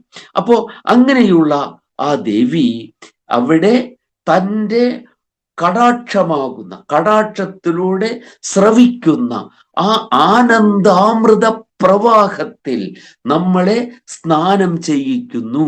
അപ്പൊ നമ്മള് തീർത്ഥത്തിന്റെ കാര്യം പറഞ്ഞ് മുഴുവനാക്കിയില്ല. ഈ തീർത്ഥങ്ങൾ ഏതാണ്? നമ്മുടെ വിദ്യാലയങ്ങളാണ്. വിദ്യാലയങ്ങൾ നമ്മളെ എന്ത് ചെയ്യിക്കുന്നതാണ്? ജ്ഞാനത്തിൽ സ്നാനം ചെയ്യിക്കുന്ന തീർത്ഥങ്ങളാണ്. സ്നാനഘട്ടങ്ങളെയല്ലേ, പുണ്യനദികളിലെ സ്നാനഘട്ടങ്ങളെയാണ് നമ്മൾ തീർത്ഥങ്ങൾ എന്ന് പറയുന്നത്. അതെന്തിനാണ്? അവിടെ ഇറങ്ങി മുങ്ങാനുള്ളതാണ്. അവിടെ മുങ്ങുമ്പോൾ ആപത്ത് വരാതെ നോക്കുന്നവരാണ് അവിടെയുള്ള അധ്യാപകർ, ആചാര്യന്മാർ. ആ തീർത്ഥമായത് കൊണ്ടാണ് ഒരേ സ്കൂളിൽ പഠിച്ച ആളുകളെ നമ്മൾ സതീർത്ഥ്യന്മാർ എന്ന് പറയുന്നത്. നമ്മൾ സഹപാഠികൾ പറയാറുണ്ട്, ക്ലാസ്മേറ്റ് പറയാറുണ്ട്. അതിനേക്കാൾ ആ വിദ്യാലയ സങ്കല്പത്തിന്റെ ആത്മാംശം ഉൾക്കൊണ്ടുകൊണ്ട് നമ്മൾ പറയുന്ന പദമാണ് സതീർത്ഥ്യൻ. സമാനമായ തീർത്ഥത്തിൽ സ്നാനം ചെയ്തവർ എന്നർത്ഥത്തിൽ, ഒരേ തീർത്ഥത്തിൽ സ്നാനം ചെയ്തു എന്നാണ്. അപ്പോ ക്ലാസ്മേറ്റ് എന്ന പദം പറയുമ്പോൾ ഇല്ലാത്ത ഒരു വലിയ അർത്ഥതലം എവിടെയുണ്ട്? സതീർത്ഥ്യൻ എന്ന പദത്തിൽ ഉണ്ട്. അപ്പൊ ആ തീർത്ഥത്തിൽ മുങ്ങിയ നമ്മൾ എല്ലാവരും ഒരേപോലെ മുങ്ങുന്നുണ്ടോ? ഇല്ല, എല്ലാവർക്കും അതിനെ സാധിക്കുന്നില്ല. എന്താണ്? അക്ഷണ്വന്ത കർണവന്ത സഖായോ മനോജവേഷു അസമാബഭൂവുഹു ആദദ്നാസഹ ഉപകക്ഷാസ ഉത്വേ ഹൃദായിവ സ്നാദ ഉത്വേദൃശ്രേ. വേദം പറയാണ്, ഋഗ്വേദം പറയാണ്, എല്ലാവരും ഒരേ തീർത്ഥത്തിൽ മുങ്ങിയാലും, ഒരേ പ്രാഗൽഭ്യമുള്ള അധ്യാപകർ, അവിടെ ആചാര്യന്മാർ നമ്മളെ മുങ്ങുന്നതിന് സഹായിച്ചാലും, എങ്ങനെയുള്ള ആളുകൾ? ഇനി നമ്മൾ എല്ലാവരെയും സെലക്ട് ചെയ്യാം. ആളുകളെ പഠിക്കാനായിട്ട് ഒരു ക്ലാസ്സിൽ, സ്കൂളിൽ എടുക്കുന്ന കുട്ടികളെ എല്ലാവരെയും നമ്മൾ ഇന്റർവ്യൂ ചെയ്തൊന്നും എടുക്കാൻ പാടില്ല. കുട്ടികളെ നമ്മൾ പഠിപ്പിക്കാനാണ് എടുക്കുന്നത്. അപ്പൊ നമ്മൾ എന്ത് ചെയ്യണം? ഒരു പ്രദേശത്തുള്ള കുട്ടികളൊക്കെ നമ്മൾ എടുക്കാൻ ബാധ്യസ്ഥരാണ്. പോട്ടെ, എന്നാലും ഇന്റർവ്യൂ ചെയ്തൊക്കെ എടുക്കുന്നു. അങ്ങനെ ഇന്റർവ്യൂ ചെയ്തെടുക്കുമ്പോൾ നിങ്ങൾ അക്ഷണ്വന്തഃ കർണവന്തഃ സഖായഃ. അക്ഷണ്വന്തഃ, കണ്ണിന്റെ ശക്തി ഒരേപോലെ കാഴ്ച ശക്തിയുള്ള കുട്ടികളെ എടുക്കുക. കർണവന്തഃ, ഒരേപോലെ കേൾവി ശക്തിയുള്ള കുട്ടികളെ എടുക്കുക. സഖായഃ, സമാനം ഖ്യായതേ, ഒരേപോലെ അറിയപ്പെടുന്നവർ, അതായത് സോഷ്യോ എക്കണോമിക് സ്റ്റാറ്റസിൽ ഒരേപോലെയുള്ളവർ. ഇനി ഇതിനേക്കാൾ കൂടുതൽ എന്താണ് നമ്മൾ സെലക്ട് ചെയ്യുക? ഒരേപോലെ ഇന്ദ്രിയ ശക്തിയെല്ലാം ഒരേപോലെയുള്ളവര്, എല്ലാ ശക്തിയും സോഷ്യോ എക്കണോമിക് സ്റ്റാറ്റസ് ഒക്കെ ഒരേപോലുള്ളവര്. ഇവരെയൊക്കെ നിങ്ങൾ എടുത്താൽ വേദമാണ് പറയുന്നതെന്ന് ഓർക്കണം. എത്രയോ സഹസ്രാബ്ദങ്ങൾക്ക് മുമ്പ് ഉണ്ടായിട്ടുള്ളതാണ്. മനോജവേഷു അസമാഹ ബഭൂവുഹു. ഇങ്ങനെയൊക്കെ നിങ്ങൾ നോക്കിയെടുത്താലും മനസ്സിന്റെ ജവങ്ങളിൽ, മനസ്സിന്റെ ശക്തികളിൽ അസമാഹ ബഭൂവുഹു, അവർ അസമന്മാരായിരിക്കും. ഒരു കാര്യം പറഞ്ഞാൽ ഒരേപോലെ ഗ്രഹിക്കുന്നവർ ആയിരിക്കില്ല ഇവരൊന്നും തന്നെ. നിങ്ങൾക്ക് നോക്കാൻ പറ്റുന്ന കാര്യങ്ങൾ ഇതൊക്കെയാണ്, ഈ മാനങ്ങളൊക്കെയാണ്. എങ്കിലും മനോജവേഷു അസമാഹ ബഭൂവുഹു. ഇനി എത്ര സമർത്ഥനായ അധ്യാപകൻ അവരെ സ്നാനം ചെയ്യിച്ചാലും, ജ്ഞാനസ്നാനം ചെയ്യിച്ചാലും എന്താണ്? ചിലർ ആദദ്നാസഹ, ചിലർ അതിൽ മൂക്കിനൊപ്പം വെള്ളത്തിലേ അവര് ഇറങ്ങൂ. ചിലർ ഉപകക്ഷാസഹ, ചിലർ കക്ഷത്തിനൊപ്പമേ ഇറങ്ങുകയുള്ളൂ. മറ്റു ചിലർ, അപൂർവം ചിലർ ഹൃദായി വസ്നാദ ഉത്വേദൃശ്രേ, ആ ഹൃദത്തിലങ്ങ് ഇറങ്ങി പൂർണ്ണമായും മുങ്ങി. അവിടെയാണ് നമ്മൾ പറയുന്നത്? മുങ്ങി പൂർണ്ണമായും അതിനെ സ്വാംശീകരിക്കുന്നവർ അല്പം വിരളമായിട്ടുള്ളവർ മാത്രമേ ഉണ്ടാവുകയുള്ളൂ. അവരാണ് നമ്മുടെ പരീക്ഷകളിൽ A+ മേടിക്കുന്നവർ, എല്ലാറ്റിലും A+ മേടിക്കുന്നവർ, അല്ലെങ്കിൽ 100% മേടിക്കുന്നവർ. ഇന്ന് പരീക്ഷയില്ല, അതുകൊണ്ടാണ് ഞാൻ നമ്മുടെ പരീക്ഷകളിൽ എന്ന് ഊന്നൽ കൊടുത്ത് പറഞ്ഞിട്ടുള്ളത്. പരീക്ഷ എന്ന് പറഞ്ഞാൽ പരിതഹായിക്ഷതേ, ചുറ്റുപാടും നോക്കണം കുട്ടിക്ക്. ഇന്ന് എന്താണ്, മെമ്മറി മാത്രമാണ് കഷ്ടിച്ച് നോക്കുന്നത്. ആ മെമ്മറിയുടെ ടെസ്റ്റ് പോലും കുട്ടികൾ പലപ്പോഴും അങ്ങോട്ടും ഇങ്ങോട്ടൊക്കെ നോക്കി എഴുതും. അവിടെ ഇരിക്കുന്ന ഇൻവിജിലേറ്റർക്ക് ഒരക്ഷരം പോലും മിണ്ടാൻ പറ്റില്ല. മിണ്ടിയാൽ ഇൻവിജിലേറ്ററിന്ന് ഏതൊക്കെ കേസുകളിൽ ഏതൊക്കെ കമ്മീഷനുകളുടെ മുമ്പിൽ ഹാജരാവേണ്ടി വരുന്നു പറയാൻ പറ്റില്ല. ആദ്യമേ തന്നെ പോക്സോ കേസാണ് ആദ്യം വരുന്നത്. അതിൽ ആ എസ് വളരെ അപമാനകരമായ ഒന്നാണ്. ഒരു കുട്ടിയോട് എന്തെങ്കിലും പറഞ്ഞാൽ അത് സെക്ഷൽ ഓഫൻസ് ആവുന്നത് എങ്ങനെയാണ്? അപ്പൊ അത് ഉൾപ്പെടെയാണെന്ന്. ഇന്ന് ശോചനീയം എന്ന് പറഞ്ഞാൽ അതീവ ശോചനീയമാണ് നമ്മുടെ വിദ്യാഭ്യാസ മേഖല. തന്നെയുമല്ല, ആത്മാഭിമാനമുള്ളവർ അധ്യാപനത്തിലേക്ക് വരാൻ മടിക്കുന്ന ഒരു കാലമാണ് ഇത്. ഇരിക്കട്ടെ. അപ്പോ അവിടെ എന്താണ്, ഹ്രദ ഇവ സ്നാദാഹ, ആ ഹ്രദത്തിൽ പൂർണ്ണമായിട്ടും മുങ്ങിയത്. അതാണ് നമ്മൾ അവഗാഹനം ചെയ്തത്. ഗാഹനം എന്ന് പറഞ്ഞാൽ എന്താണ്, മുങ്ങിയത്, അവഗാഹനം ചെയ്തവര്, ആ ഹ്രദത്തിന്റെ മറുകര കടന്നവർ. അതാണ് നമ്മൾ പാരംഗതൻ എന്നൊക്കെ പറയുന്നത്. അവഗാഠം ജ്ഞാനമുള്ളവൻ, അവഗാഹനം ചെയ്തവൻ, പാരംഗതൻ എന്നൊക്കെ പറയുന്നത് ഇതിൽ അധിഷ്ഠിതമായ പദമാണ് ഈ സതീർത്ഥ്യൻ, ഈ പദങ്ങൾ ഒക്കെ. അപ്പോ അങ്ങനെ അവിടെ എന്നെ സ്നുത ശിരസനാക്കുക എന്ന് പറഞ്ഞാൽ എന്താണ്, പൂർണ്ണമായും അതിൽ സ്നാനം ചെയ്ത, മുങ്ങിയവൻ എന്നാണ് അർത്ഥം. തല മാത്രം കുളിച്ചവൻ എന്നല്ല എന്നർത്ഥം. അപ്പോൾ അങ്ങനെ ആ ആനന്ദ പ്രവാഹമാകുന്ന അമ്പുവിൽ, ആ അമ്പുധിയിൽ എന്നെ പൂർണ്ണമായും സ്നാനം ചെയ്യിക്കുന്നവളായ ആ ഉമാ, ആ ഉമാദേവി. ഇതിനാണ് ഉമ എന്ന് പറഞ്ഞത്. ഉമ എന്നുള്ള പദം തന്നെ അവിടെ പ്രചരിച്ചത് എന്താണ്, അമ്മ പണ്ട് ഉമാ ഉമേതി മാത്ര തപസാ നിഷിദ്ധ പശ്ചാതുമാഖ്യാം സുമുഖീ ജകാമ ഉമാ. മോളെ, തപസ് ചെയ്യരുത് നീ എന്ന് അമ്മ പറഞ്ഞെങ്കിൽ പോലും അവൾ എന്താണ്, തന്റെ കർത്തവ്യം അനുഷ്ഠിച്ചു. അവിടെയാണ് കർത്തവ്യം, തവ്യപ്രത്യയം. കർത്തവ്യം എന്ന് പറഞ്ഞാൽ എന്താർത്ഥം, മാറ്റമില്ലാതെ ചെയ്യണമെന്നാണ് ഈ കർത്തവ്യം എന്ന പദത്തിനർത്ഥം.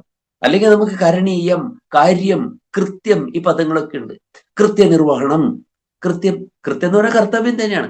കൃത്യം, കർത്തവ്യം, കരണീയം, കാര്യം. നമ്മൾ ചോദിക്കുന്നത്, നിങ്ങൾക്കിവിടെ എന്താ കാര്യം കുട്ടികളെ? കാര്യം എന്ന് പറഞ്ഞാൽ കരണീയം എന്നാണ് അർത്ഥം. നിങ്ങൾക്ക് എന്താണ് ചെയ്യാനുള്ളത്? ചെയ്യാൻ എന്തെങ്കിലും ഉണ്ടെങ്കിൽ അവിടെ നിന്നോളൂ, അല്ലെങ്കിൽ എല്ലാവരും പൊക്കോളൂ. ഇതാണ് എന്താ കുട്ടികളെ ഇവിടെ കാര്യം എന്ന് ചോദിക്കുന്നു. കാര്യം എന്ന് പറഞ്ഞാൽ കർത്തവ്യം, കരണീയം, കാര്യം, ഇതൊക്കെ എന്താണ്, സമാനാർത്ഥകങ്ങളാണ്. കൃത്യം, ഇപ്പൊ കൃത്യനിർവഹണം എന്നൊക്കെ പറയില്ലേ. അപ്പൊ അവിടെയാണ് കർത്തവ്യം, പഠിതവ്യം, ഗന്തവ്യം. ആ തവ്യ പ്രത്യയത്തിന് എന്താണ്, മാറ്റമില്ലാതെ ചെയ്യേണ്ടതെന്നാണ്. അപ്പൊ എന്താണ്, ഉമ, അമ്മ പറഞ്ഞിട്ട് ഉമ തപസ് ചെയ്തു. അമ്മയെ ധിക്കരിച്ചു എന്നല്ല അർത്ഥം. അതാണ് നമ്മൾ തുടക്കത്തില് നമ്മൾ ഭഗവത്ഗീതയിലെ കാര്യം പറയാൻ തുടങ്ങി. കർത്തവ്യം എന്താണ്, ചെയ്തിരിക്കണം നീ, അല്ലേ? ഒരു ശക്തിക്കും നിന്നെ അതിൽ നിന്ന് വേർപെടുത്താൻ പറ്റില്ല. അങ്ങനെയുള്ളതാണ്. അതാണ് നീ എവിടെയാണ്, നീ ആ സമയത്ത് നീ you are in your uniform, നിന്റെ ധർമ്മകഞ്ചുകത്തിലാണ് നീ ആ സമയത്ത്. ആ ധർമ്മം, അത് ധർമ്മം തെറ്റിച്ചാൽ ധാരണോപാധിയാണ് ധർമ്മം. ഈ ലോകത്തിൽ ഓരോരുത്തരും അവനവന്റെ കൃത്യങ്ങൾ അനുഷ്ഠിക്കുന്നത് കൊണ്ടാണ് ലോകം ഇങ്ങനെ നിലകൊള്ളുന്നത്. അതാണ് ധാരണോപാധി. ഓരോരുത്തരും അത് ചെയ്താൽ മാത്രമേ ലോകം ഇങ്ങനെ ധരിക്കപ്പെടുകയുള്ളൂ. അപ്പോൾ അങ്ങനെ ഉള്ള ആ ആനന്ദ അനുഭൂതിയിൽ എന്നെ എന്താണ്, സ്നാനം ചെയ്യുന്ന പൂർണ്ണമായും. ഹൃദായിവ സ്നാദാഹ, വേദം പറഞ്ഞതുപോലെ ഹൃദായിവ സ്നാദാ ഉത്വേദ ദൃശ്യരെ, പൂർണ്ണമായും ആ ആനന്ദാനുഭൂതിയാകുന്ന ആ തീർത്ഥത്തിൽ, സരസിൽ, അല്ലെ? സരസുള്ളവൾ, ആ വിദ്യയുടെ തീർത്ഥമുള്ളത് കൊണ്ടാണ്, ആ സരസുള്ളത് കൊണ്ടാണ് വിദ്യാദേവതയെ, ശാരദാദേവിയെ നമ്മൾ സരസ്വതി എന്ന് പറയുന്നത്. വതി എന്ന് പറഞ്ഞാൽ എന്താ അർത്ഥം? അതുള്ളവൾ. ബലവതി എന്ന് പറഞ്ഞാൽ ബലമുള്ളവൾ. അതുപോലെയാണ് സരസ്വതി എന്ന് പറഞ്ഞാൽ എന്താണ്? സരസ്സുള്ളവൾ, വിദ്യയുടെ അത്യഗാധവും അപാരവുമായ സരസ്സുള്ള ദേവി എന്ന അർത്ഥത്തിലാണ് ശാരദാദേവിയെ നമ്മൾ സരസ്വതി ദേവി എന്ന് പറയുന്നത്. അപ്പൊ അതുപോലെ ആ സരസ്വതി ദേവി നമ്മളെ എന്താണ് വിദ്യയുടെ സാഗരത്തിൽ ആറാടിക്കുന്നത് പോലെ ഈ ആനന്ദാനുഭൂതിയാകുന്ന ആ പ്രവാഹത്തിൽ നമ്മളെ ആറാടിക്കുന്ന ആ ദേവി സർവകാലം, എല്ലാ കാലത്തും, നഹ, നഹ എന്ന് പറഞ്ഞാൽ അസ്മാകം, നഹ നമുക്ക്, അല്ലെ, ഗീർണശ്രയ, വാക്ക് നമുക്ക് ശ്രേയസ്കരമാണ്. നഹ, നഹ വിസർഗം ഉണ്ട് അവിടെ, ന എന്ന് നെഗേഷൻ അല്ല. അപ്പോ നഹ നമുക്ക്, ഭൂതയേ ഭൂതിക്കായിട്ട്, ഐശ്വര്യത്തിനായിക്കൊണ്ട്, നമുക്ക് സ്പൃഹണീയങ്ങളായിട്ടുള്ള ഹിതകരങ്ങളും ശ്രേയസ്കരങ്ങളുമായിട്ടുള്ള എല്ലാറ്റിനും എന്തായി തീരട്ടെ, ഹേതുഭൂതയായി ഭവിക്കട്ടെ എന്നാണ് ഇതിന്റെ അർത്ഥം. യാ ആധാരാന്തർമൃണാളീഗത മൃദുതര സൂത്രായമാണ ആദ്യശക്തിർ യോഗാഖ്യാം നാടികാം നാടയതി നിപുണം യാ നടീവാത്മസംസ്ഥ ആത്മനിഷ്ഠ സാ ചോറ്റാനിക്കരാഖ്യേ കൃതവസതിരുമാ ഭൂതയേ നോസ്തു ദൃങ്നിഷ്പാദച്ചോദ സുഖാംബുസ്നുത ശിരസം കുർവതീ സർവകാലം. നമസ്കാരം.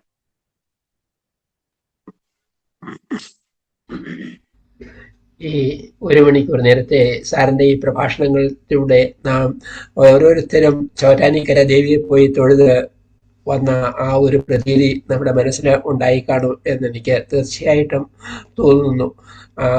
നമ്മൾ അവിടെ പോയി തൊഴുത് വരുന്നതുകൊണ്ട് മാത്രം നമുക്ക് എന്തെങ്കിലും മനസ്സിൽ തങ്ങി നിൽക്കുന്നുണ്ടോ? ഇതിപ്പം പൂജ ഏത് തരത്തിലുള്ള പൂജയാണ്, ആ പൂജ അത് കാണുമ്പോൾ നമ്മുടെ മനസ്സിനുണ്ടാകുന്ന അനുഭൂതി വിശേഷത്തെ പറ്റി എത്ര ഭംഗിയായിട്ടാണ് സാർ നമുക്ക് പറഞ്ഞു തന്നത്. അതുപോലെ പ്രഭാഷണത്തിൽ കടന്നുകൂടിയിട്ടുള്ള ഓരോ വാക്കുകളും ഞാൻ ആലോചിക്കുകയായിരുന്നു. സാർ പറഞ്ഞു ഏൻ എന്നും ഞാനെന്നും, ഞാനെന്ന് പറയുമ്പോഴത്തേക്കുള്ള അഹന്താഭാവം ഒരുപക്ഷെ പ്രാകൃത ആദ്യകാലത്ത് നമ്മുടെ തന്നെ ഈ ചെറുമക്കളും മറ്റുമൊക്കെ ഏന്നായിരുന്നല്ലോ പറഞ്ഞിരുന്നത്. മധുസൂദൻ നായർ സാറിൻ്റെ ഒരു കവിതയിലും അദ്ദേഹം ഏനെന്നും അറിഞ്ഞില്ലേ. അപ്പം ആ ഏനിൽ നിന്ന് ഞാൻ എന്ന ഭാവത്തിലേക്ക് കടക്കുമ്പോഴത്തേക്ക് നമുക്ക് നമ്മുടെ മനസ്സിൽ അഹന്താഭാവം കടന്നുകൂടുന്നതായിട്ട് മനസ്സിലാക്കാനായിട്ട് കഴിഞ്ഞു. അതുപോലെ സാറ് പറഞ്ഞു പ്രഭാഷണ കൂട്ടത്തിൽ എക്സ്റ്റസി എന്നൊരു വാക്ക്. ഈ എക്സ്റ്റസിയെ പറ്റി ഞാൻ മനസ്സിൽ ഒരുപാട് ചിന്തിക്കാറുണ്ട്. അതായത് വിവേകാനന്ദനെ, നരേന്ദ്രനെ ശ്രീരാമകൃഷ്ണ പരമഹംസന്റെ അടുക്കൽ എത്തിക്കാനുള്ള ഒരു കാരണം ഈ എക്സ്റ്റസി കൂടെയായിരുന്നു. വേഡ്സ്വർത്തിന്റെ കവിത പഠിപ്പിക്കുമ്പോൾ ഹേസ്റ്റിങ്സിന്റെ ടീച്ചർ പറഞ്ഞു, എക്സ്റ്റസിയെ പറ്റി എത്ര പറഞ്ഞിരുന്നാലും മനസ്സിലാകുന്നില്ല, ഇത് അറിയണമെങ്കിൽ നീ ഇവിടെ ദക്ഷിണേശ്വരത്തുള്ള രാമകൃഷ്ണ പരമഹംസരുടെ അടുക്കൽ പോകണം എന്നാണ് പറഞ്ഞു കൊടുത്തത്. അതുപോലെ തന്നെ പിന്നീട് സതീർത്ഥ്യൻ, നമ്മൾ കേട്ട് മറക്കുന്ന ഒരു വാക്കാണ്. ഒരേ തീർത്ഥസ്ഥാനത്തിൽ സ്നാനം ചെയ്യുന്നവൻ എന്ന ആ അർത്ഥതലത്തിലേക്ക് സാറിൻ്റെ പ്രഭാഷണത്തിലൂടെ നമുക്ക് എത്തിച്ചേരാനായിട്ട് കഴിഞ്ഞു. ഇതുപോലെ എത്രയോ ഉദാഹരണങ്ങൾ നിങ്ങൾക്ക് ഓരോരുത്തർക്കും കണ്ടെത്താനായിട്ട് കഴിയും. സുകുമാർ, ഇതിനെക്കുറിച്ചുള്ള അഭിപ്രായം? ഞാനും ഇങ്ങനെ ഒരു വിസ്മയത്തിലിരിക്കുകയാണ്. സതീർത്ഥ്യം, ആ തീർത്ഥം ജ്ഞാനത്തിന്റെ തീർത്ഥമാണെന്നുള്ളത് സാറിന്റെ ക്ലാസ്സിൽ കൂടെയാണ് ഇപ്പൊ അത് ഒന്ന് സുവിദിതമായിട്ട് വന്നത്. അത് സാറിന്റെ അടുത്ത് ഒരു ചെറിയ സംശയമുള്ളത്, ഈ സ്നുത ശിരസമിമം കുർവതി സർവകാലം, അത് ഈ പറയുന്ന ആൾക്ക് ഐശ്വര്യം ഉണ്ടാവട്ടെ എന്നാണോ, അതെയോ എല്ലാവർക്കും ഐശ്വര്യത്തിന് നിദാനമായി തീരട്ടെ എന്നാണോ അതിൽ വരുന്നത്? അതിൽ പറഞ്ഞിരിക്കുന്നത് എല്ലാവർക്കും. നഹ എന്ന് പറഞ്ഞാൽ അസ്മാകം, ബഹുവചനമാണ്. അപ്പൊ അവിടെ അദ്ദേഹം പറഞ്ഞതെന്ന് വെച്ചാൽ, എന്നെ ഈ ഹ്രദത്തിൽ സ്നാനം ചെയ്യിക്കുന്നു, എന്നെ സ്നാനം ചെയ്യിക്കുന്ന ആ ദേവി നമുക്ക് എല്ലാവർക്കും ഐശ്വര്യത്തിന് അത് ശരി. സോ അപ്പൊ അനുഭവം പറഞ്ഞിട്ട് അത് എല്ലാവർക്കും കൂടി അതെ അതെ അതെ അതെ സ്വന്തം അനുഭവം, എനിക്കിതാണ് അനുഭവം, ഇത് നമുക്ക് എല്ലാവർക്കും എല്ലാവർക്കും ഉണ്ടാകട്ടെ. ഉണ്ടാവും. ലോക സമസ്തം സുഖിനോ ഭവന്തു, എല്ലാവരിലേക്കും അത് വേണ്ടേ. കൂട്ടത്തിൽ ഒന്ന് പെട്ടെന്ന് ഈ അനുഭൂതിയുള്ള ഈ എക്സ്റ്റസി, ഈ പൂർണ്ണമായിട്ടും ഈ ശക്തിയെ ഈ സഹസ്രാരത്തിലേക്ക് എത്തിക്കുന്ന ഈ പൂജകൻ ചെയ്യുന്നത് എന്താണ്? എന്നിട്ട് അങ്ങനെയുള്ള അതിനെ, ഈ ശക്തിയെ ഉണർത്തിക്കൊണ്ടുവന്ന് പുഷ്പങ്ങളിലേക്ക് അതിനെ സംക്രമിപ്പിക്കുകയാണ് ചെയ്യുന്നത്. തൻ്റെ പ്രാണവായുവിലൂടെ അതിനെ പുഷ്പങ്ങളിലേക്ക് സംക്രമിപ്പിച്ചുകൊണ്ടാണ് ആ പുഷ്പങ്ങളെ നമ്മൾ വിഗ്രഹത്തിലേക്ക് സമർപ്പിക്കുന്നത്. നമ്മളിങ്ങനെ ഇടുന്നില്ലേ, ഇത് വെറുതെ അല്ല. അത് ശരിക്കും ആ പൂജകൻ അതിനെ എന്താണ്, നല്ല അനുഷ്ഠാനമുള്ള പൂജകന് മാത്രമേ ആ ഒരു ബോധ്യത്തോടുകൂടി, ഉത്തമ ബോധ്യത്തോടുകൂടി തൻ്റെ പ്രാണനിലൂടെ തന്നെ ആ പുഷ്പങ്ങളിലേക്ക് ഈ ഉണർന്ന ദൈവിക ശക്തിയെ സംക്രമിപ്പിച്ച് അതിനെ ആ വിഗ്രഹത്തിലേക്ക് കൊടുക്കാൻ പറ്റും. അതാണ് കൂടുതൽ ആളുകൾ പൂജിക്കുന്ന വിഗ്രഹങ്ങൾക്ക് കൂടുതൽ ചൈതന്യമുണ്ട്. ആ വിഗ്രഹങ്ങൾക്ക് അതിൻ്റെ ഒരു ശക്തി വേറെ തന്നെയാണത്. അപ്പൊ അതെങ്ങനെയാണ്? അപ്പൊ അതിലേക്ക്, ആ പുഷ്പത്തിലേക്ക് അതിനെ സംക്രമിപ്പിക്കുകയാണ്. എന്നിട്ടാണത് ദേവനെ അത് അർച്ചിക്കുന്നത്. ഓരോന്നുമായിട്ട് അതിനെ സങ്കല്പിക്കുന്നുണ്ട് അല്ലെ. ഇതം അർഘ്യം, ഇതം പാദ്യം, ഇതം താമ്പൂലം അല്ലെ. ഓരോന്നുമായി സങ്കല്പിച്ചുകൊണ്ടാണ് ഇത് സമർപ്പിക്കുന്നത്. അവിടെയാണ് നമ്മൾ നേരത്തെ പറഞ്ഞ പോലെ അനുഷ്ഠാനമില്ലാത്ത ആളുകളിൽ അതെന്താവുന്നില്ല, ഇത് ഫലവത്തായി തീരുന്നില്ല. അങ്ങനെയുള്ള ആളുകളുടെ മുഖത്ത് നോക്കിയാൽ നമുക്കറിയാം. ഏത് ശരിയായിട്ടുള്ള ആ ചൈതന്യമുള്ള പൂജകന്മാരുടെ മുഖത്ത് നോക്കിയാൽ പറയാം എന്താണ്, ആ ഒരു മുഖത്ത് ഒരു ദിവ്യമായ തേജസ് അവരുടെ മുഖത്ത് ഉണ്ടാകും. ശരിക്കുള്ള അനുഷ്ഠാനമുള്ളവരുടെ, അത് അവരുടെ നിറമൊന്നല്ല, അവരുടെ ആ കോംപ്ലക്ഷൻ ഒന്നുമല്ല, അതിന് കാരണം ആ ചൈതന്യത്തിന്റെ തന്നെയാണ് അവിടെ വരുന്നത്. അപ്പൊ അത് അനുഷ്ഠാനമില്ലാത്ത ആൾക്ക് അത് ചെയ്യാൻ സാധിക്കില്ല. അതിനാണ് നമ്മൾ എപ്പോഴും എങ്ങനെയുള്ളവരെ തിരഞ്ഞെടുക്കുന്നത്, അത് ചെയ്യാനായിട്ട്. ശരിയാണ്, ഇന്നിപ്പോ അതൊക്കെ മാറി രാഷ്ട്രീയമായിട്ടുള്ള നിയമനങ്ങളൊക്കെ വന്നപ്പോ വളരെ ച്യുതി ഇതിൽ വന്നിട്ടുണ്ട് എന്നുള്ളത് വളരെ പ്രത്യേകിച്ച് അന്ന് ആ തിരുമേനി ഇത് പറഞ്ഞപ്പോ നൊന്തുപോയി, വല്ലാതെ മനസ്സിന് നോവുണ്ടായിപ്പോയി. ഇരിക്കട്ടെ. അപ്പൊ ഇതാണ് എല്ലാവർക്കും എന്താണ് അവിടെ പറഞ്ഞിട്ടുള്ളത്. അതുപോലെ നാടികാം നാടയതി നടീവാത്മനിഷ്ഠ, അത് മുഴുവൻ എക്സ്റ്റസി ആയിട്ട് ബന്ധപ്പെട്ട ഒരു അത് തരുന്ന ദേവി എന്നുള്ള ഇതിലാണ് അല്ലെ, അത് അവതരിപ്പിക്കുന്ന ആള് അല്ലെ. ആ ചെറുനാടകത്തെ, ചെറിയ നാടകം, നിമിഷാർത്ഥത്തിലുള്ള അനുഭവം അല്ലെ, ആ അനുഭൂതിയിലേക്ക് എത്തലാം. അവിടെയാണ് നമ്മൾ അത് നടിക്കുന്നത്. അവിടെ അല്ലേ അത് നമ്മളെ എവിടേക്ക് എത്തിച്ചുവോ എത്തിയ ആ നിമിഷം. പക്ഷെ നമ്മളെപ്പോഴും എന്താവുന്നില്ല, അതിൽ നമ്മൾ അങ്ങനെ നിൽക്കുന്നില്ല.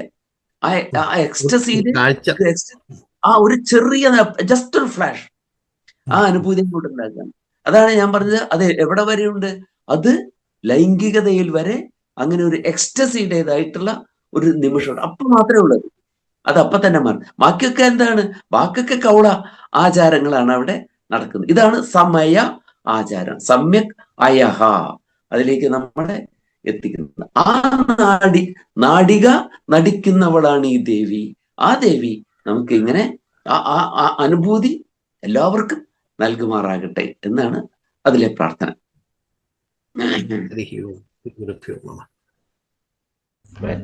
മറ്റേ അഭിപ്രായങ്ങൾ എന്തെങ്കിലും ഉണ്ടെങ്കിൽ പറയാം.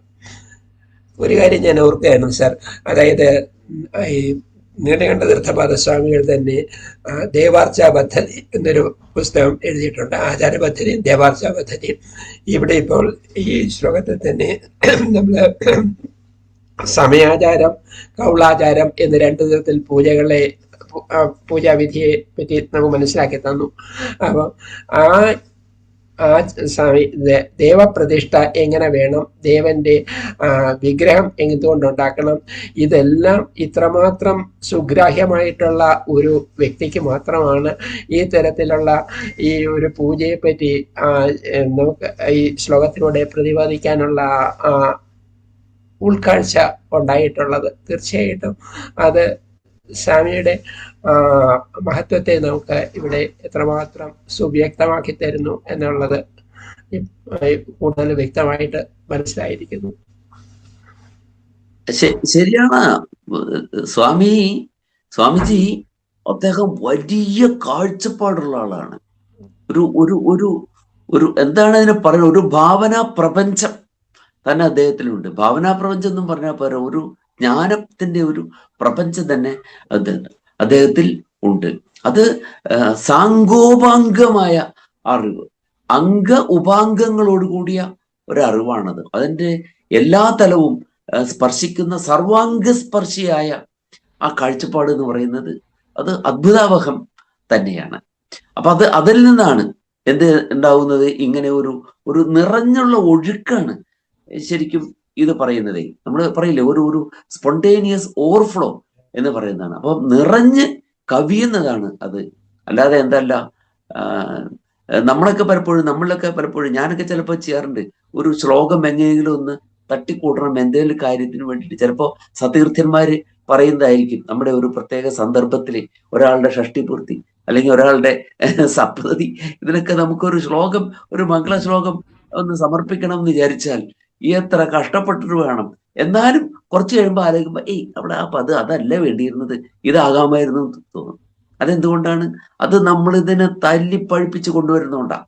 നേരെ മറിച്ച് നീലകണ്ഠ തീർത്ഥപാദരെ ഒക്കെ സംബന്ധിച്ചിടത്തോളം എന്താണ്, അതങ്ങോട്ട് സ്രവിക്കുകയാണ് അല്ലെ, അതിൽ നിന്ന് അങ്ങോട്ട് വഴിഞ്ഞ് ഒഴുകുകയാണ്. പാഷാണദപി പീയൂഷം സ്യന്തതേ യസ്യ ലീലയാ എന്ന് പറഞ്ഞ പോലെ, ഏതൊരു ദൈവിക ശക്തിയുടെ ലീല കൊണ്ടാണോ കല്ലിൽ നിന്ന് പോലും എന്താണ് അമൃതം സ്രവിക്കുന്നത് എന്ന് പറഞ്ഞ പോലെയാണ്. ഇവരെ സംബന്ധിച്ചിടത്തോളം എന്താണ്, ഈശ്വരാനുഗ്രഹവും ഉള്ളവരാണേ. അപ്പൊ എന്താണ്, അവരുടെ മനസ്സിനോ സ്വാഭാവികമായിട്ടുള്ളതായ ശക്തി ഉള്ള മനസ്സാണ്. അതായത് കാരയത്രി പ്രതിഭയും ഭാവയത്രി പ്രതിഭയും രണ്ടും ഒത്തുചേർന്ന അപൂർവം ചില പ്രതിഭകളിൽ ഒരാള് എന്നേ പറയാൻ പറ്റുള്ളൂ. അപ്പൊ അങ്ങനെ വരുമ്പോ അത് എന്തായിരിക്കുന്നു, അത് നമുക്ക് ആലോചന അമൃതം എന്നും പറഞ്ഞ പോലെ ആലോചന അമൃത സ്യന്തി ആയിട്ട് അതെങ്ങനെ പ്രവഹിച്ചുകൊണ്ടേ ഇരിക്കണം. ഇതിന് തന്നെ അർത്ഥതലങ്ങൾ ഇനിയും ഉണ്ട്. ഇനിയും നമ്മൾ ഒരു ചെറിയ സംശയം ചോദിച്ചതിന് വീണ്ടും നമ്മൾ വേറെ ഒരു ഭാഗം തന്നെ പറയേണ്ടതായിട്ട് വരും. പലതും ഒതുക്കി വെച്ചിട്ടാണ് ഈ വ്യാഖ്യാനങ്ങളിൽ തന്നെ ഈ 1 മണിക്കൂറിൽ നിർത്തുന്നത്. മറ്റു കാര്യങ്ങൾ ആർക്കെങ്കിലും ചോദിക്കാനുണ്ടെങ്കിലാകാം, അതല്ലെങ്കിൽ നിർവ്വാണ ഷഡ്കത്തോടുകൂടി നമ്മൾ ഇന്നത്തെ ഈ പ്രഭാഷണം അവസാനിക്കാം. നിർവ്വാണ ഷഡ്കം. മനോബുദ്ധ്യഹങ്കാര ചിത്താനി നാഹം ന ച സ്ത്രോത്രജിഹ്വേ ന ച ഘ്രാണനേത്രേ ന ച വ്യോമഭൂമിർ ന തേജോ ന വായു ചിദാനന്ദരൂപ ശിവോഹം ശിവോഹം. ന ച പ്രാണസപ്ഞോ ന വൈ പഞ്ചവായു ന വാ സപ്തധാതുർ ന വാ പഞ്ചകോശ ന വാക്പാണിപാദം ന ചോപസ്തവായു ചിദാനന്ദരൂപ ശിവോഹം ശിവോഹം. ന മേ ദ്വേഷരാഗൗ ന മേ ലോഭമോഹൗ മദോ നൈവ മേ നൈവ മാത്സര്യഭാവ ന ധർമ്മോ ന ചാർത്ഥോ ന കാമോ ന മോക്ഷ ചിദാനന്ദരൂപ ശിവോഹം ശിവോഹം. ന പുണ്യം ന പാപം ന സൗഖ്യം ന ദുഃഖം ന മന്ത്രോ ന തീർത്ഥം ന വേദാന യജ്ഞ. അഹം ഭോജനം നൈവ ഭോജ്യം ന ഭോക്താ ചിദാനന്ദരൂപ ശിവോഹം ശിവോഹം. ന മൃത്യുർന ശങ്ക ന മേ ജാതിഭേദ പിതാ നൈവ മേ നൈവ മാതാ ച ജന്മ ന ബന്ധുർന മിത്രം ഗുരുർനൈവ ശിഷ്യ ചിദാനന്ദരൂപ ശിവോഹം ശിവോഹം. അഹം നിർവികൽപ്പോ നിരാകാരരൂപോ വിഭുത്വാച്ച സർവത്ര സർവേന്ദ്രിയാണാം ന ചാസംഗതം നൈവ മുക്തിർന മേയ ചിദാനന്ദരൂപ ശിവോഹം ശിവോഹം